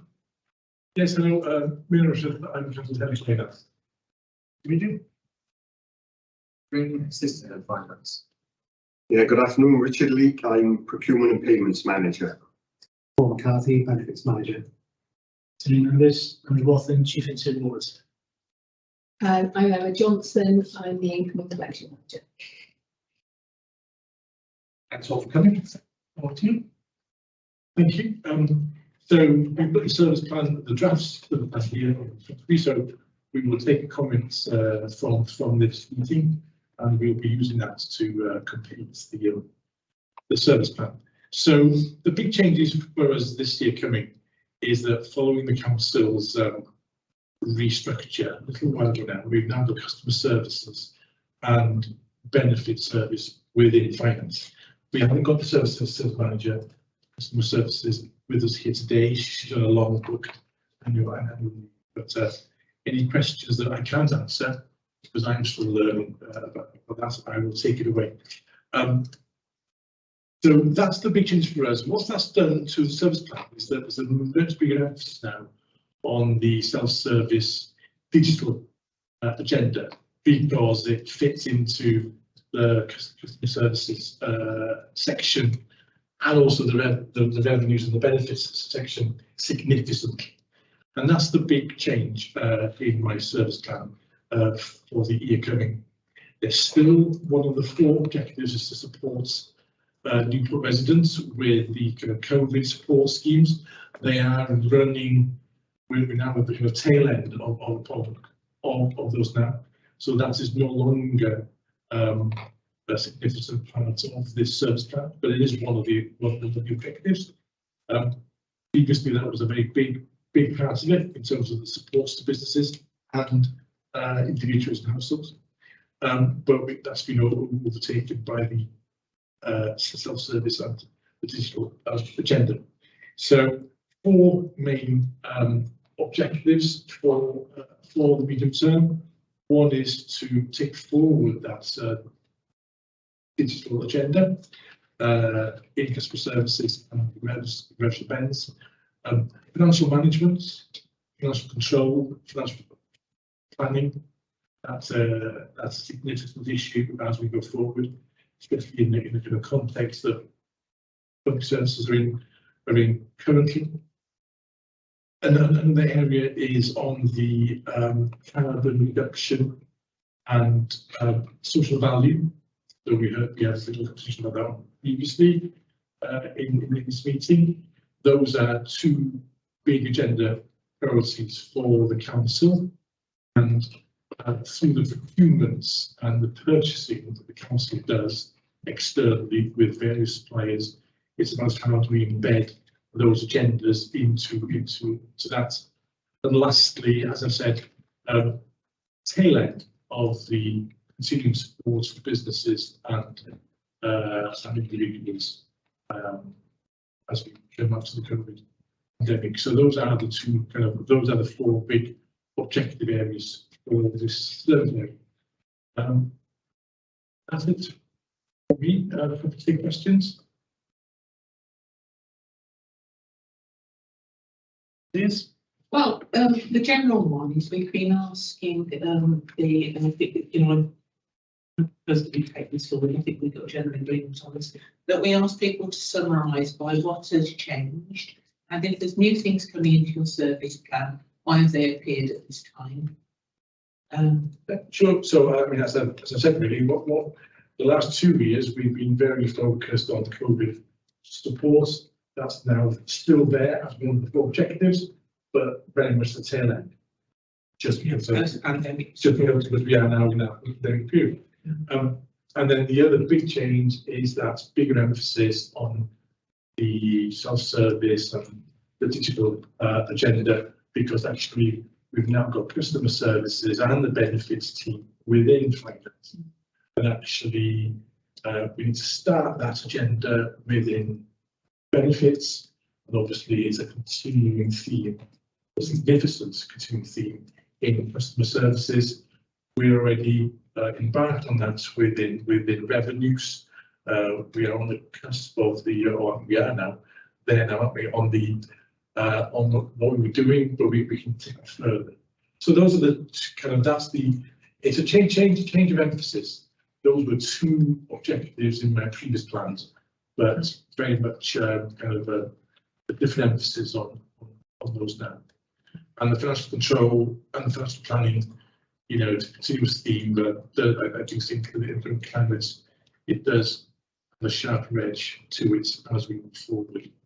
And with the benefits now incorporated, you've got sort of the coming in and going out, and more of the going out within one department now. Where was benefits before? Services. All right, okay. Well, this seems to be a lot more logical. To us, it does, yeah. It normally sits within finance, and it sometimes sits also within the housing departments as well.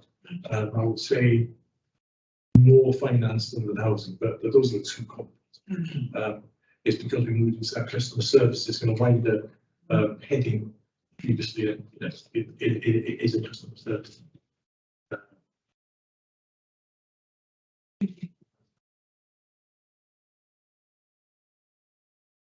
Councillor Rees. Yeah, thank you, Chair. Yeah. Good everyone. Couple of questions, if I may. I'll run them all out, and hopefully we can run through them. On page 45, upgrading to the new financial system. You talk about cloud-based systems, etc. Obviously, much more reliance on digital. There have been cyber attacks over the past few months. I just want to make sure that how do we know that this is safe, the platform is safe, and what safeguards have we got in place to make sure that you know, whereas threat is minimised. And it can't be totally wiped out, but it's so the threat's minimised. The page 46, you refer to your recruitment approach, and it was just really what your initial findings are on that. I can see it's only started in October and you're running it till March 2024. What's your plans and what your thoughts are with taking that forward?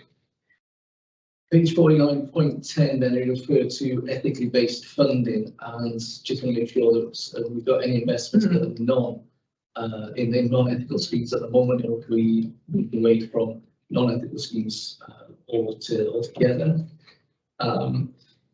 I've been looking at page 58, looking at council tax and national non-domestic rates. Sorry, if I just get to it. I feel that the percentage of collected arrears, do you feel they should be actually higher than what we're targeting? Collected arrears. 32% of council taxes arrears collected. Is there more work being done to increase that collection percentage? I see this obviously a higher target with business rates. Really, just why we got this disparity?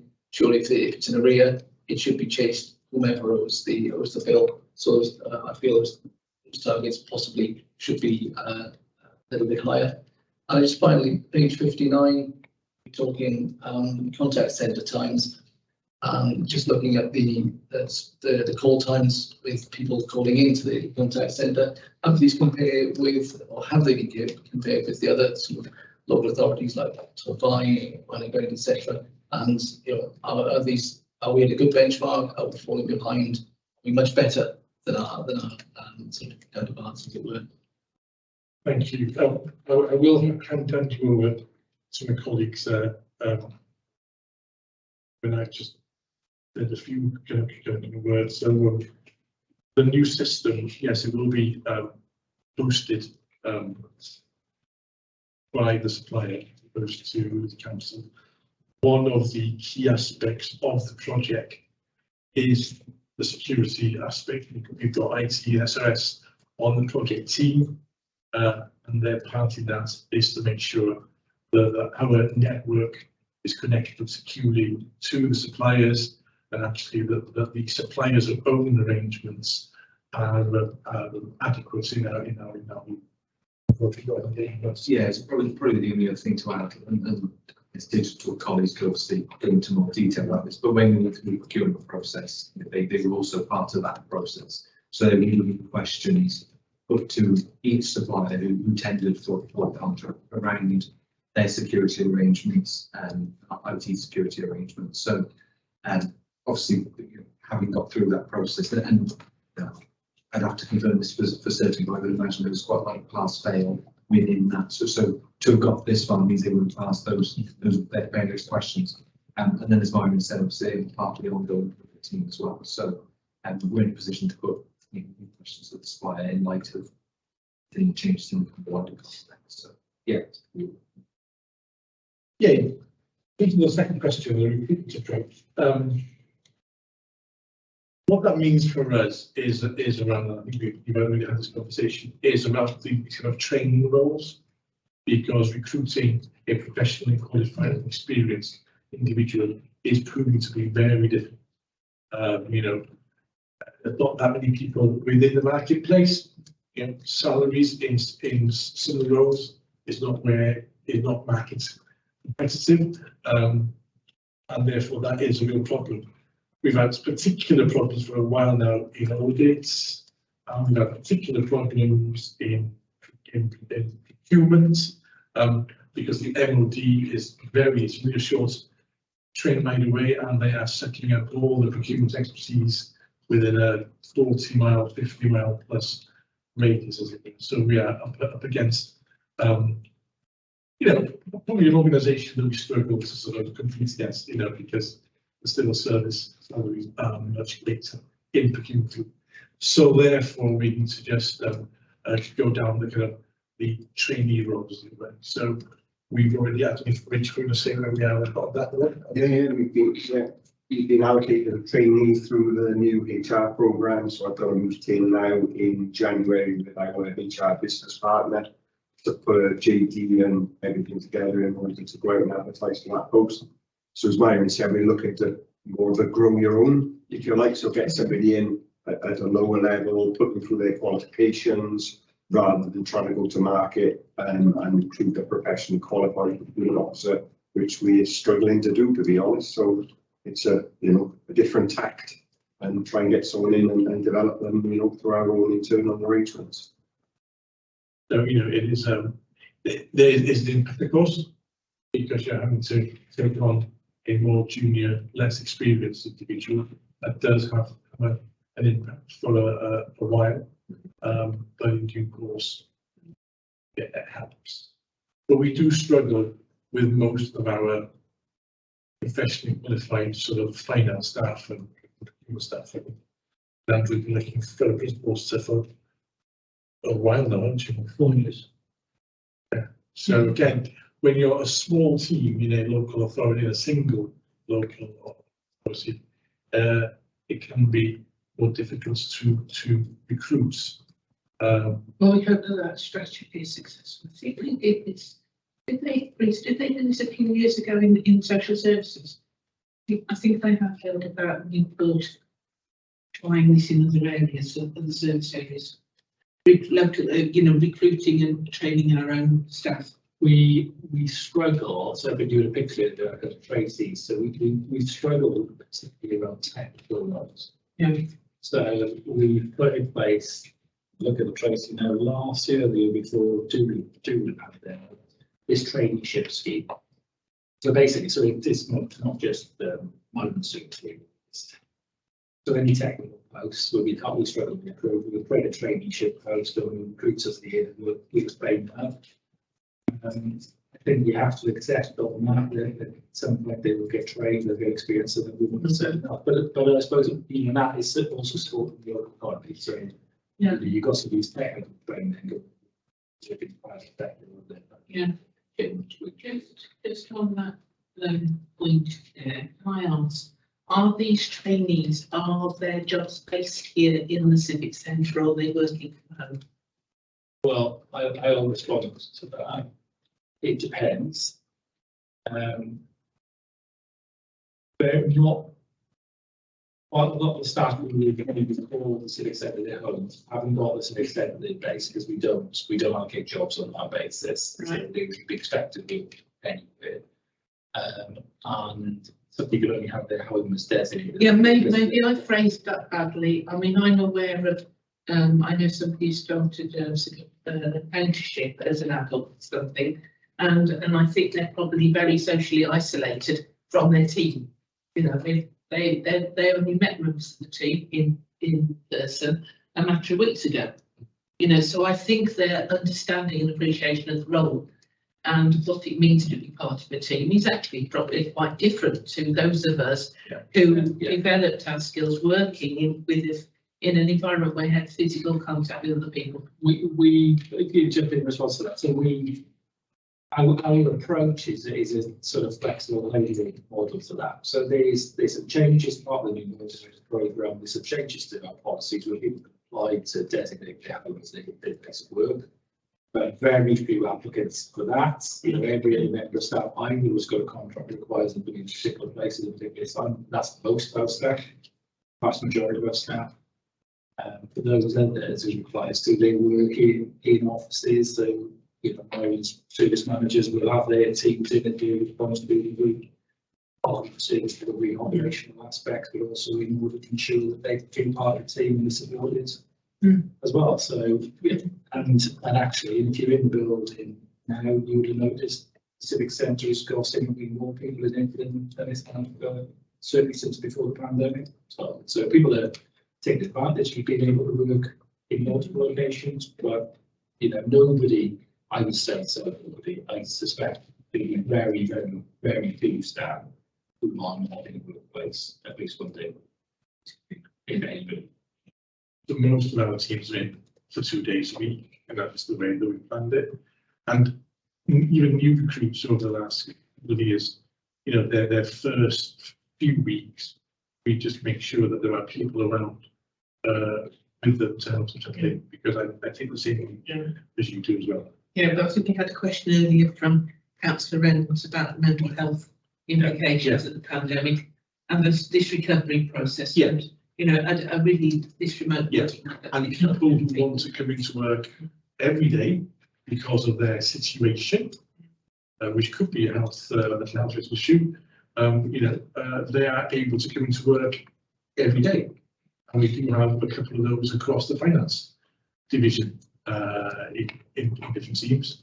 And that's been the case for a long time. Yeah. As whatever works for the individuals within the framework of hybrid working is now the norm.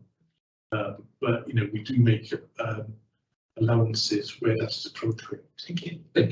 And just to say, this is we talked about before, but just to say, throughout the course of the pandemic, even when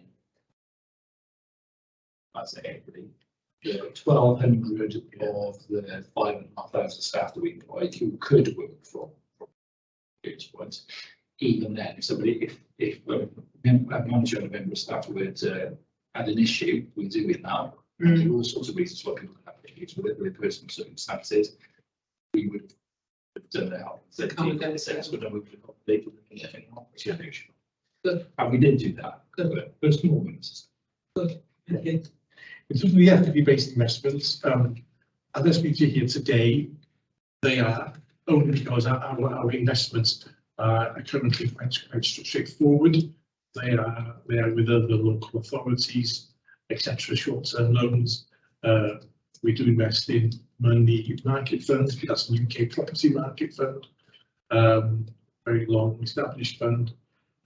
So because of the simplicity, should we say, of our approach currently, we can tell you with certainty that they're all kind of UK based, ethnically, you know, kind of organisations. But clearly, the more sophisticated your investment portfolio, the more difficult it is to track the end game with them, as it were. We're not at that point today. It is straightforward. We are looking at some longer term investments, but again, the options that we're looking at currently, they are reasonably straightforward long term investments. But the intention will always be to do it in ethical funds and clearly avoiding the countries more kind of stuff, you know, as far as you're able to. You know, that's right. Yeah. Council tax NMPR. So Emma will give you some of the details there. There is no. We try to maximise the collection of all our debts. Full stop. That's the point. Yeah, there's no kind of you know, whilst we have a PI target, actually we try and collect the, you know, as most of that debt as we can. Our council tax budget or our collection needs to be at 98%. It's quite high actually. So it's a very small write-off, pretty much up there with the best in Wales, or the top in Wales, and we generally, thus far, over time, have been able to achieve it. So we're achieving 98%. Eventually, yes, we do, and I say eventually because for example, 22-23 year this year, the council tax duty to collect from this year's bill, you don't collect 98% in the financial year itself. You might be collecting a little bit of it next year and the year after. Gets more difficult, of course, the further away it goes. But at the moment, we are kind of achieving that target. Emma will maybe talk to you about the difficult times that we're now kind of heading into. Stormy waters, as you could say. Completely agree with everything Marianne has just said then. In terms of the target of 30%, that's of everything that we've got outstanding. And as Marianne has alluded to, some of that is a lot older. It's not necessarily just last year's council tax that might not be collected. So it does go back, it's historical as far back as our records hold. That said, the vast majority is brilliant. So, you know, it obviously decreases the older it is. And that target was higher. And the reason why we lowered it is because of the stormy waters that we faced really since the COVID pandemic.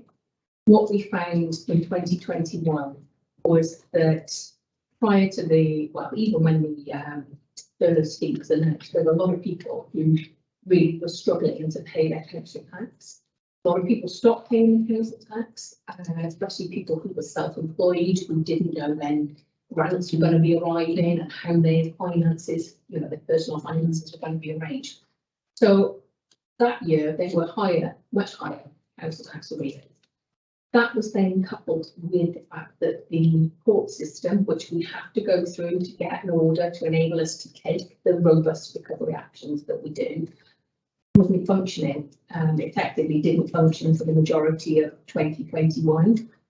So there are a lot of cases that didn't go through. We did have some, but it was probably needed. So we had a large number of cases that weren't processed through the court system, which meant then that we couldn't take the other actions that we needed to do at the right time. We have caught up with that during 21 and 22 and will continue to do so. But the courts are still not allowing us to put through the number of cases that we would have done pre-pandemic. But we are, in a way, working with, you know, half or hand kind of that. And the reason that we need to go through magistrates is that if somebody doesn't pay, we will obviously send them reminder notices and we will work with them to find a way forward. If they don't respond, if they don't get in touch, if they don't engage with our presentations, then we do issue a summons, which goes to the magistrate's court, which will give us what's called a liability order that will enable us to take other actions. Now, those actions can be as simple as direct payments onto somebody's benefit. We can't do it without a court order. It could be an attachment to their earnings, which is a relatively painless way, you know, if somebody is in arrears. comes out of their pay at a prescribed amount, but we can't do that without a court order. So we're not getting the same volumes through the courts as we were pre-pandemic, and we've also got more cases that need to go through the court than we had pre-pandemic, and much lower volume going through. It has led to delays with some of those recovery actions being taken. That said, this year things were looking more promising. There's a lot more cases going through the court system, but we now sort of into the choppy waters of the cost of living crisis, where we are finding that a lot of our customers are really struggling to make their payments. They may not be entitled to council tax reduction, and we are having to put in place payment plans with them that perhaps we wouldn't have accepted previously. So it's going to take longer to possibly able to get those people, some of whom still have COVID type areas as well. So, people are juggling quite considerably, and, we work, there's an All Wales Council Tax Protocol, which Scottish Government published a few years back, and all our council tax collection processes are driven by that protocol, which means that we will do as much as we possibly can before using enforcement agents. But we will look at all the options, that we will try and engage with customers at every opportunity, which we do. But where people, there are larger numbers of people currently experiencing difficulty paying, we are still catching up with some of the arrears years, and we're not able to take the number of cases through the court system that we should be able to.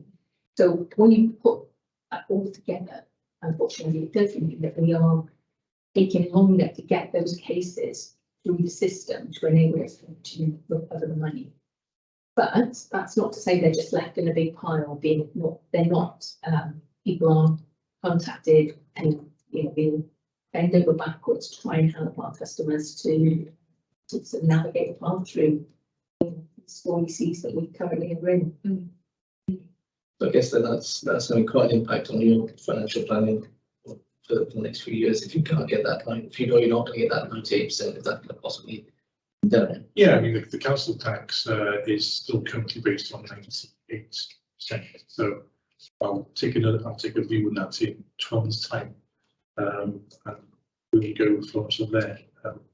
But at this point, I think I'm still banking that's about 98%.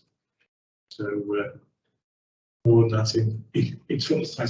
The last question was on the contact centre. I will need to come back to you on that one. If Kerry was here, I'm sure that she could answer that one. But I will come myself, councillor, or I'll come back via track and provide an answer for the whole committee. Just a point of clarification on the council tax point. Are we talking about sort of collecting 98% and then only collecting 30% of the remaining 2%? No, 98% is of all council tax is what we need to do to achieve the council tax budgets income collection that we do at any point. The PI is based on recovering 30% of all our arrears. And the arrears will be the 2%, we're assuming, presumably, that we won't collect 2%. No, it'll be the difference between whatever the collection is and 100%. Effectively, what we need to do is to collect enough of that arrears to at least 90% over the medium term. So what's our assumption on that? Have we got an assumption on what on the arrears? Well, what we do, the arrears, as I say, are cumulative, so they include lots from previous years. And that 30% is saying of all those previous years, we would like to see at least 30% of that cumulative amount paid this year. Okay, not that we're only going to collect 30% of it. So it's 30% of all that cumulative. So, for example, if we were looking at last year, 21-22, we would be collecting far more than the 30%. But when you add in some of those older debts, there's less than, and they make up half of it. So it's definitely not saying we're only going to collect 30%. It's this year, in where we're collecting now, we need to collect a minimum of 30% of all of those arrears, on top of our in-year collection rate, which is for this year. Yeah, that's great. You've only collected on 96 In percent year, yeah. in year. Right, so you're left with 4% every year that we don't collect. That's over £2 million. Yeah. And then, you know, and you've got £2 million next year. So you're always kind of, you know, catching up on. Yeah, so, sorry, can I just ask you, is that 98%, is that just for council tax or is that the national non-domestic rate as well? The separate council tax and energy our collection. We look at obviously different funds, if they're slightly different, the way that they're levied and collected, although they're very similar in some ways, but no, NADR is the business rates, which is a pooled arrangement, so that's slightly different to council tax, which is 100% our money. The risk lies elsewhere, mainly on the India, which gives us. We collect it on their behalf. There is some risk there as well, but in the main, it lies with Welsh Government, with the agents. And from a historical perspective, has there been much deviation in that ability to collect 98%? No, it's been pretty static on that plane. So for us, the risk is that this current crisis, the cost of living crisis, may be increased or may decrease. Okay, so are we taking that on? Clearly, obviously does pose risk. Are we putting it on a risk register anywhere? We are keeping close to it. Yeah. I think it's important to know that the majority of our council don't want to be in arrears. No. And they want to catch up. And they want to catch up eventually. It just might take them slightly longer, given where we are at the start. So we're prepared to be as flexible as we can on that one. I think a council taxpayer engages with us and, you know, puts us in the picture, lets us know, because ultimately we need them to tell us that they're, you know, struggling or that they're finding it difficult. Maybe at the winter time, if they're on prepayment meters, there's a lot of those sort of issues are coming up. Once we know, we will do whatever we can to be flexible, to be realistic with payments, with a view to catching up when things improve, when it was better. But ultimately, if people don't engage with us, or they engage and they don't keep to their side of the bargain, or whatever the circumstances are, we will progress those cases. As I say, do go to court, we'll get a liability order, and use that the best way we can in the least painful way for the customer to begin the end. I'm going to bring in Councillor Reynolds, who's been waiting some time. Thanks for your patience, Councillor Reynolds. Thank you, Chair, no problem. To be honest, my first question has just been brilliantly answered. I did want to follow up on Councillor Reeks's question about the council tax arrears. And just make the point that the 30% is 30% of a very small percentage, but that point's already been very well made. The thing I really wanted to emphasise there as well, and again, it has, I think, just been covered really nicely, is the fact that the majority of people who are in arrears are not in arrears because they choose to be. You know, it's not because they won't pay. They're in arrears because they can't pay, and a lot of those people are going to be vulnerable and disadvantaged people. So my question was going to be, could you emphasise or at least explain some of the mechanisms that you use to try and help those people? But I mean, you just covered that absolutely fantastically, so I won't waste any more time on that. My other questions relating to the report now on the objectives and action plan on page 48 and 49. There's a reference to the capital and treasury management strategy, considering climate change. And just under that, item 10, using the influence to encourage staff pension fund to invest in ethically based funds. Again, I know that's been partially covered already, that the pension fund. It's just that the deadlines for those obviously now are fast approaching, only a matter of weeks away for both of those. So I was just going to ask if you could maybe just give a bit of an update exactly where we are on both of those. And then I've got two other quick questions, if I may, please. On page 50 and 51, Just bear with me while I scroll down on my own computer now. There's a point about exploring options available for the use of robotics for the revenues and benefits section. And I just wanted to ask, what impact is there likely to be there on staffing? Would it be a case of staff being freed up for other work, or would this what's the word I'm looking for? Technology being used, would that lead to job losses? Do you know? Okay, Sorry. Oh, right. My last question is to do with page 56. Is the identification of benefit entitlements. I suppose in a way it links to what we were just saying about council tax, but obviously coming out of the pandemic and going into the cost of living crisis now, there's going to be a growing problem with people. There already is a huge problem with people not claiming, basically through ignorance. They don't even know, a lot of people don't even know that they're entitled to collect some of these benefits. So could you give me an update on how you identify in those claimants to let them know that they can, and how that's going? Thank you, Chair. Okay, ethically-based funds. So there is a big push from both this council plus others or to the present pension scheme to be investing or to disinvest from certain investment areas, and that's been answered and made available to all members at least twice that I can remember now. It isn't something that's going to be achieved 100% by the 31st of December 22, but the pension fund both grants directly, but also the pooled funds that they're also in across Wales is moving in the right direction.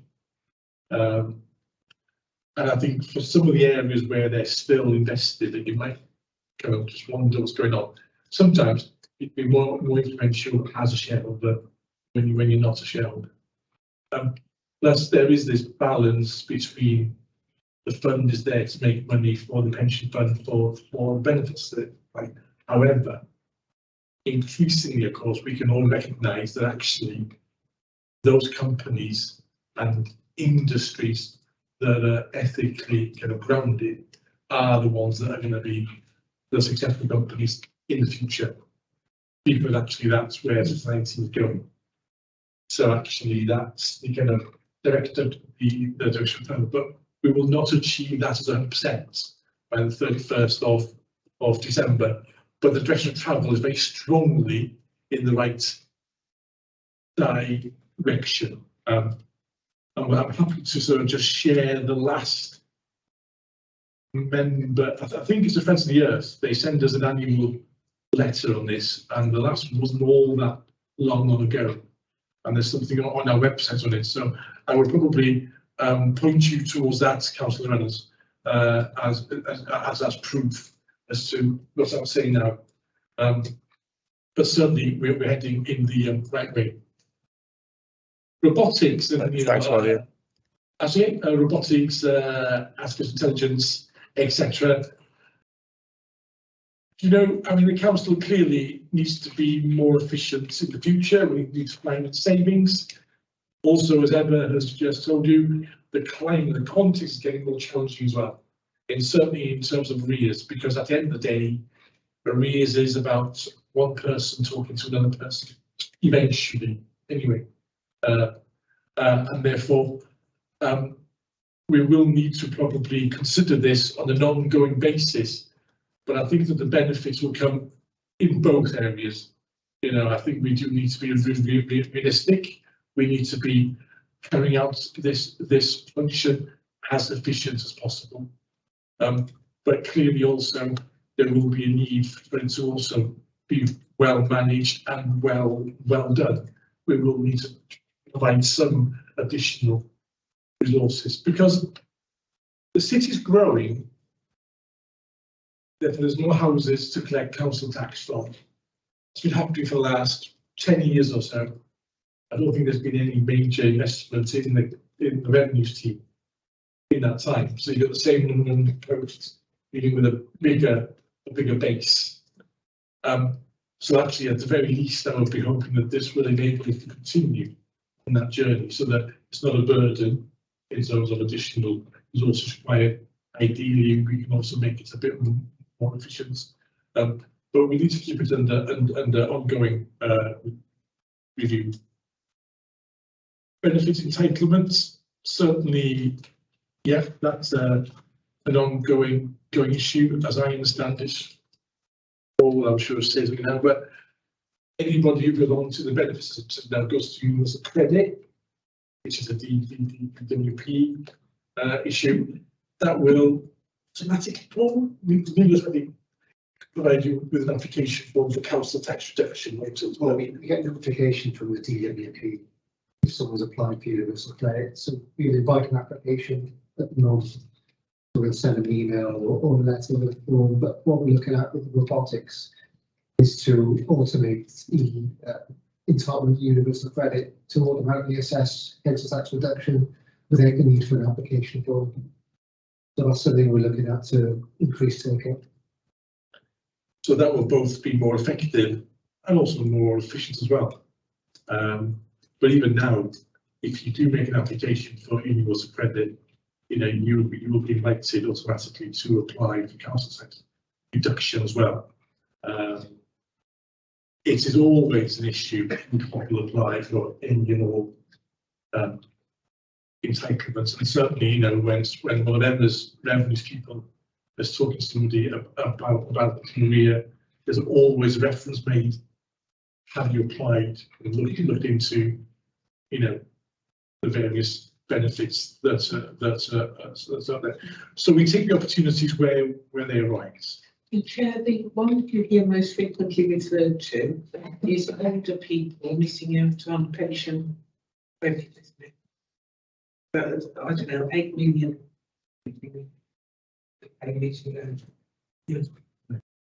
But we can't do anything about that because it doesn't come across. It isn't on our horizon, isn't it, as a council? That's not something that we do now. No, that's a well, again, but people would be entitled to universal credit, so they make an application for housing benefit, but expect it to be picked up in housing benefit application. It works the same way. So if someone applies for pension credit, we'll have an automatic application form. Yeah. So we need to apply separately. Yeah. Okay. So I think that answers Councillor Mell's question now. Any other? Councillor Dan, I think. Thank you, Chair. It's just going back to the council tax arrears point, and I was just wondering, do we have figures or metrics for the amount of debt relief orders or the like, perhaps in the last year, just to gauge or understand the amount of arrears written off and the level of poverty as well in Newport? We do have records of all the debt relief orders, which is like a form of insolvency. They actually make up quite a small amount of the arrears cases, but obviously if a debt relief order is made, that effectively means that we can't collect that debt anymore in the same way as a personal bankruptcy would have that effect, sort of guillotine coming down. But I don't know how they compare to previous years, and I haven't got the figures with me, but I don't think there's been a massive increase in the debt relief orders. However, that might change with people who are currently experiencing difficulties. If they do take some of the things we do, we signpost them to the CAB and other agencies, and a debt relief order is one of the options that is sometimes considered in those instances, but we wouldn't suggest it. It would be via a trained debt counsellor. I can find the figures out if you'd like me to arrange for them to be sent. Please, if you can, that would be really helpful, just to gauge, the level of poverty in Newport. Obviously, we're facing, a cost of living crisis, and I think we do have to deal with our residents quite compassionately as well, case by case. So it would be useful. Thank you. Okay. Any other questions from anybody online?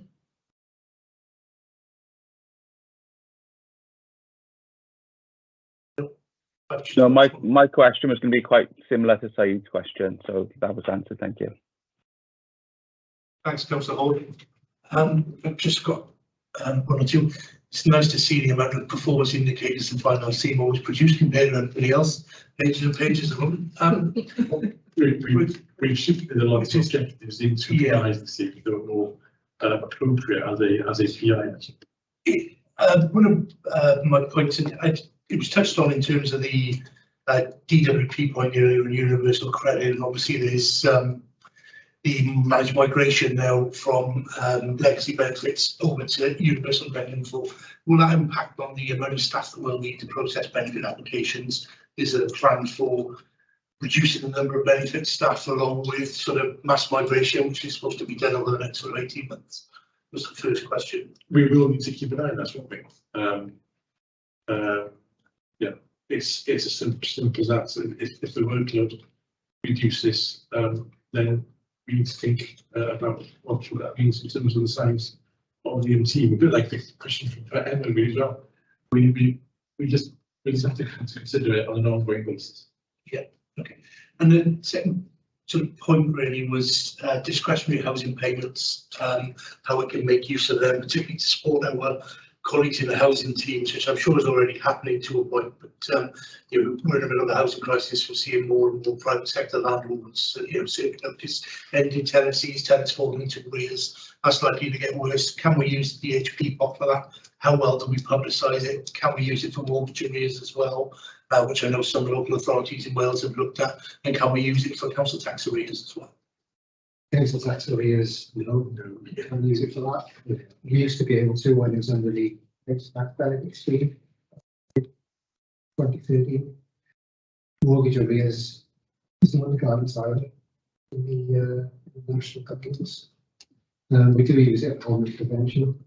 I suppose you could say in some ways that it's always used for homeless prevention because having not paying their rent.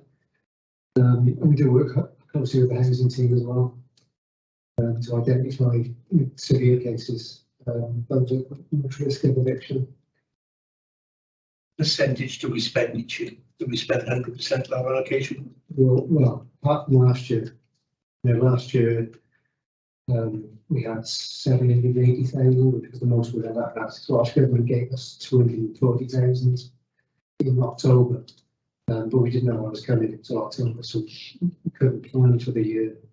We still spent, I think it was about 710,000. We're a little bit short for this year. Our pot is 380,000. So it's a huge reduction in what we've had the last few years. So yes, absolutely spend %, if not probably more this year. But rest assured that you speak to housing colleagues in particular around where that money is spent.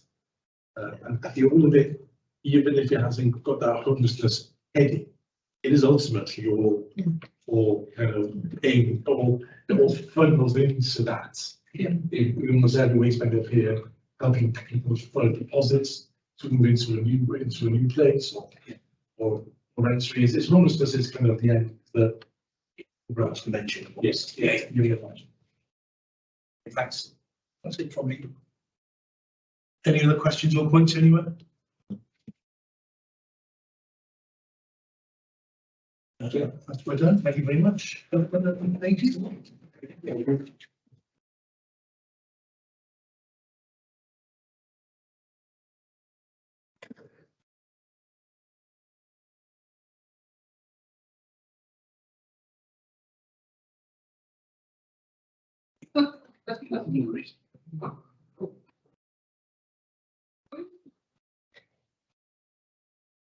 Thanks, everyone. Thank you. Thank you.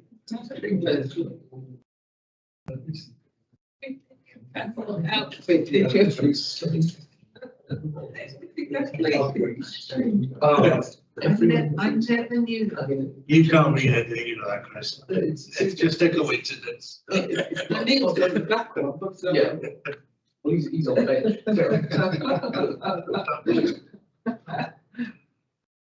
Okay. So we just need to sort of mop up general points and recommendations, Nolan, I think. Yeah, what I've taken for the first service plan, you made a comment about the online services. Said it's important that we can't afford to leave people behind. We need to make sure that the council is accessible for everyone. Yeah. Councillor Petruni agreed with that. Your comment, Councillor Thomas, about the younger generations and the plans for us to go into schools to inform children, and Mark said it's something that we could do, so I'll pull that recommendation as well. Chair's comment about the purpose of check-ins, and you would like to see the targets to 100%, ideally, and we said they would take that on board and come up with additional approach of how to organise the check-ins. Councillor comment about the assets, if it's possible for members to have a list of assets of our land, see if there's any restrictions or availability in there as well. Tracy said over the coming months they put some in as soon as we get some moving forward on the committee. Also on, sorry, Chase, I mentioned something on the last line of page 12, the wording could be explained better what we're trying to achieve on the service plan, and Mark said this is still developing, but they're hoping to articulate it better. Yeah, so that was about the digital inclusion plan, I think.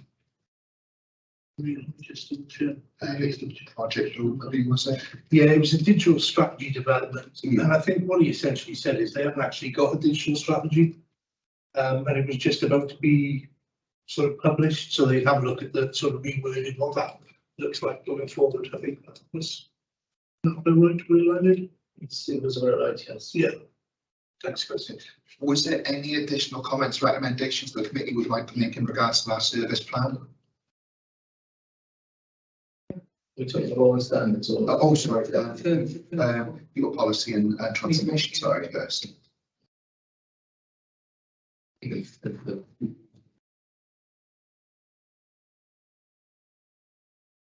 Kind of the Newport North, because that's being dealt with in sections. Actually, right, yeah. It's about 17 the 30th of June 2022. Yeah. I mean, a bit about people, yeah, which is appropriate and we want to be into because they are not expiring. And then members the details of the last partnership scrutiny committee as well, where Norse came, they gave the presentations, and in the premium as well we discussed about the all member seminars, same things like days with Leanne and other officers about that.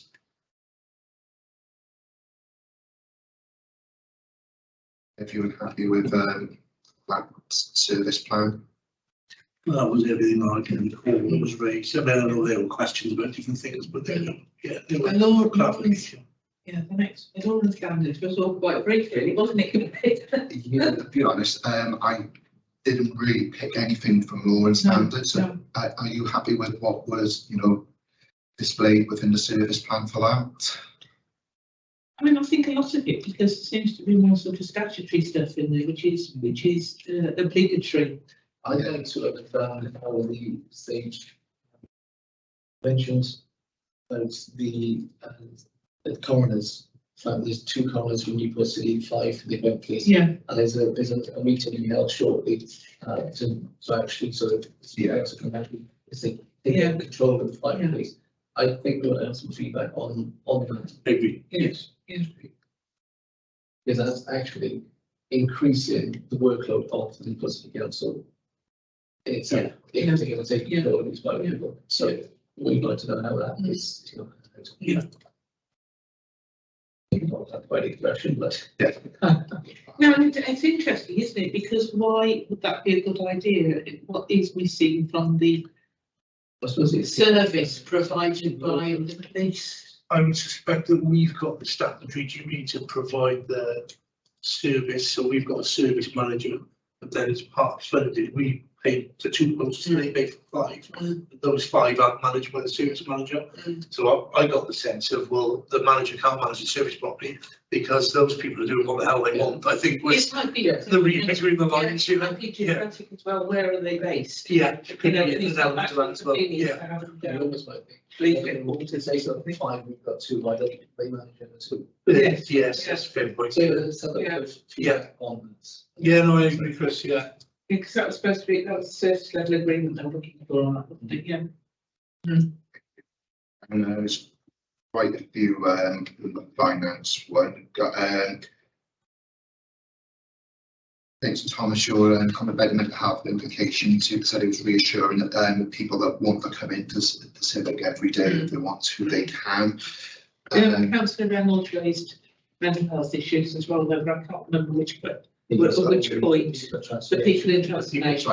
But I mean, it has concerned me that people are struggling because they don't have that support of teams and familiar faces around. And also, it's very, how do you know who you're working with? How do you understand the culture within your organisation if you're not actually engaged, you know, not seeing people within that organisation on a regular basis?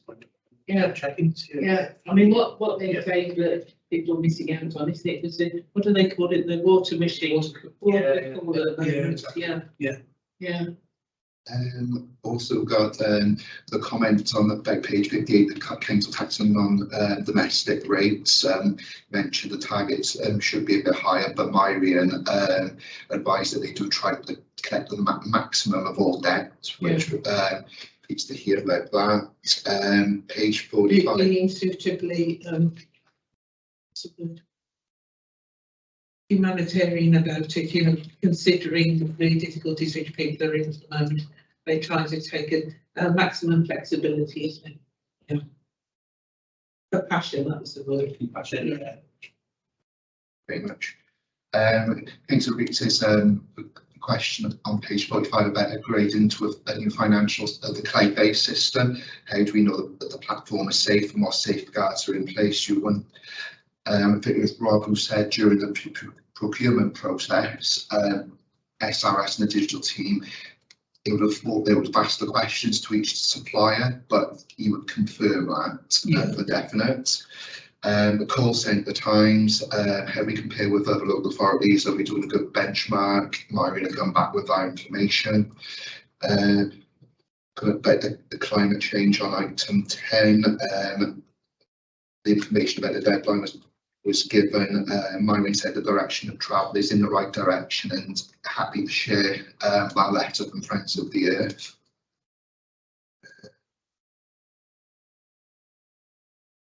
Right, let's read the last I've got. Councillor Adam's query about if we got any figures or metrics about the council tax arrears, the insolvency. Just to see if we get a better idea about the level of poverty in Newport. Emma's going to see what we got around that as well. Apart from those comments, was there any other recommendations the committee would like to make? As finance. This was really only the pension funds where the deadline was the end of this year, and he said, well, we're going to miss that. Well, we don't want too long a time scale to be put on that. Do we need to review that in 6 months and say, that are you still working this out? Have we now got rid of all non-ethical pension contributions or pension funds? I think what you're saying, correct, is it's not ultimately our decision. We can only influence the provider. With the pension, with the pension. Our loans, where we're investing money, we can influence, but we keep that very simple. Yes, and he said then about that Friends of the Earth recommendation, which is on the website, which he'd share, which is sort of the recommendations of. They are essentially the recommendations to the pension fund. It's a potential deadline that they're happy to go over, and we're happy to accept that they're going to go over. Do we then? This is a question that's been quite a long time. This business of the pension fund, isn't it? We're in this thing with Torvine, aren't we? Torvine administrator. Yeah. Oh, I think, I'm sure it's been it would have been discussed before, wouldn't it? It just popped up now in the service plan. John was quite right to bring it up. It's, Yeah. Do we ask him to give us an update? Yeah. What that looks like? Yeah, can we have that? I guess we'll get an update, won't we, at the end of the year, effectively on where that is anyway. Do we need something in between then? Are we gonna see anything meaningful between now and then? For your And I think March, we'll get an update. No, that'd be good, July we're time, doing wouldn't it, it? yeah. June or July. July. We're not gonna see masses of progress between December and July. No. That I think the personally, focus is going to be on the budget over the next few months. So yeah, exactly, yeah. it's going to be anything. So for me, I wouldn't ask for anything extra, but if you want to make that recommendation, It's like some of that's in the if it's still kicking the can down the road, then they'll bring it back to the play. Yeah. I'm happy with everything. Anybody online got anything to add? Happy with that. Yeah, all fine, thanks. Yeah, same. I'm happy to. Yes, I am as well. Yeah, happy with all that. Perfect, thanks everyone. In that case, the last thing, just to advise the committee, is the next two meetings. We've got on Monday the 23rd of January, we've got the draft budget proposals. Still need to just check out how it's going to look after the cabinet agenda to see how many proposals are going to be made, see which service areas are made, then see how we can structure the meeting as well. So we'll keep you updated with that. And can I just make a point on that? Yeah. Ought we to potentially look at starting that sooner? I'm sorry. Well, yes, that was one of the options. We were saying to Leanne earlier, if there is going to be 7 service areas coming with all their cuts, we might have to look. Yeah, so that's an option as well. Yeah, we can just summer channel if you're not going to have a look at that with you. Yeah. And lastly, on Monday the 20th of March, is the recruitment and retention agenda item, which was requested at the end of your reviews last year as a recommendation, and the title of that topic might change, but yeah, it's just a look at what we're doing regarding recruitment and retention within our HR section. So so Tracy and Kevin are coming for that, and then that's everything on my end, Chair. Yeah, the recruitment and retention theme came up again today, really, didn't it? You know, we obviously are not competitive in terms of pay, particularly in the specialist roles, and they sort of said that in finance, but it goes much wider than finance, doesn't it? You know? We brought it up in previous committee meetings. Yeah, it's across memories that people got onto that. There isn't a hat that we can sort of dip into and say we'll give away some money. Gone are the days now where the council was a job for life, which people really sought to kind of look after. You know, I worked for the council years ago. Newport Council, sort of back in '98. But people move on now for more money, don't they? Particularly with the pressures on cost of living, the opportunities are there, and people go external, and people don't stay. And I suspect if you looked at like the long service figures, I bet you it sort of with age just goes like that and just drops off. It's a stark challenge, isn't it, to compete with the market.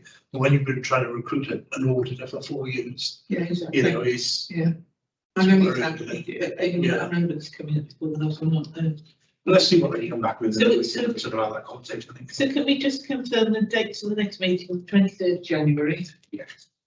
We'll make the committee aware at any time they change the times of the meeting well before. Right, okay. And then the following, when is the following one after that? That's right, yeah. So what's that big gap? It was originally going to be the end of February, but it was to give the service area more time to provide a report. Okay. It's something that I don't know what the exact reason is. Because these 2 meetings now, we've got 2 meetings in 2 weeks, haven't we? Yeah, that had to be moved.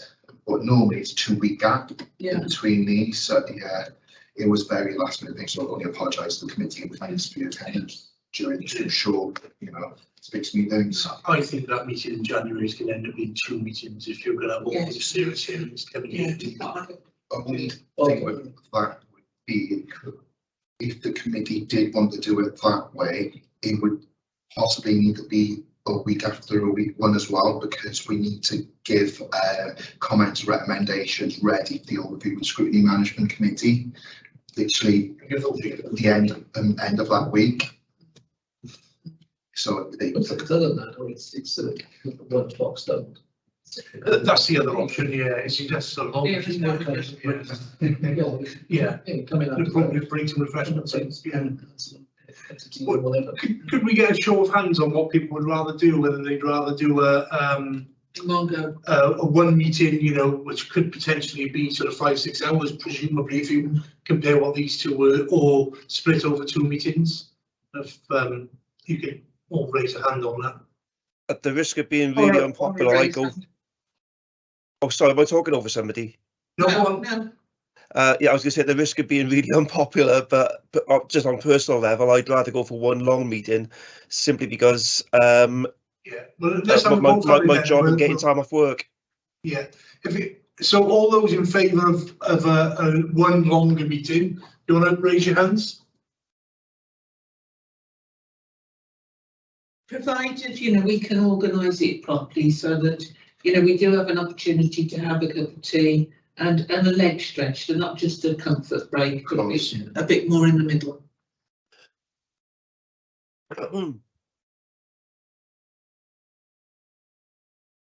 Yeah, that's the majority of us anyway, that's 6 of us, so yeah. Okay, great. You can let Jan know that then. That's the feedback from us. Well, that's what it is. With the people committees, you've got 4 service areas. Obviously, this committee's looking at more. So I'll work with Leanne and then we'll. Yeah, use your discretion, but you've got a bit of an indication of us. Yeah. Is that all right? Okay, that's fine. Perfect. We all done? Yes. Are we still on there? Yeah. I've just got a question for Emily about the messages that keep popping up on the screen. Shall I draw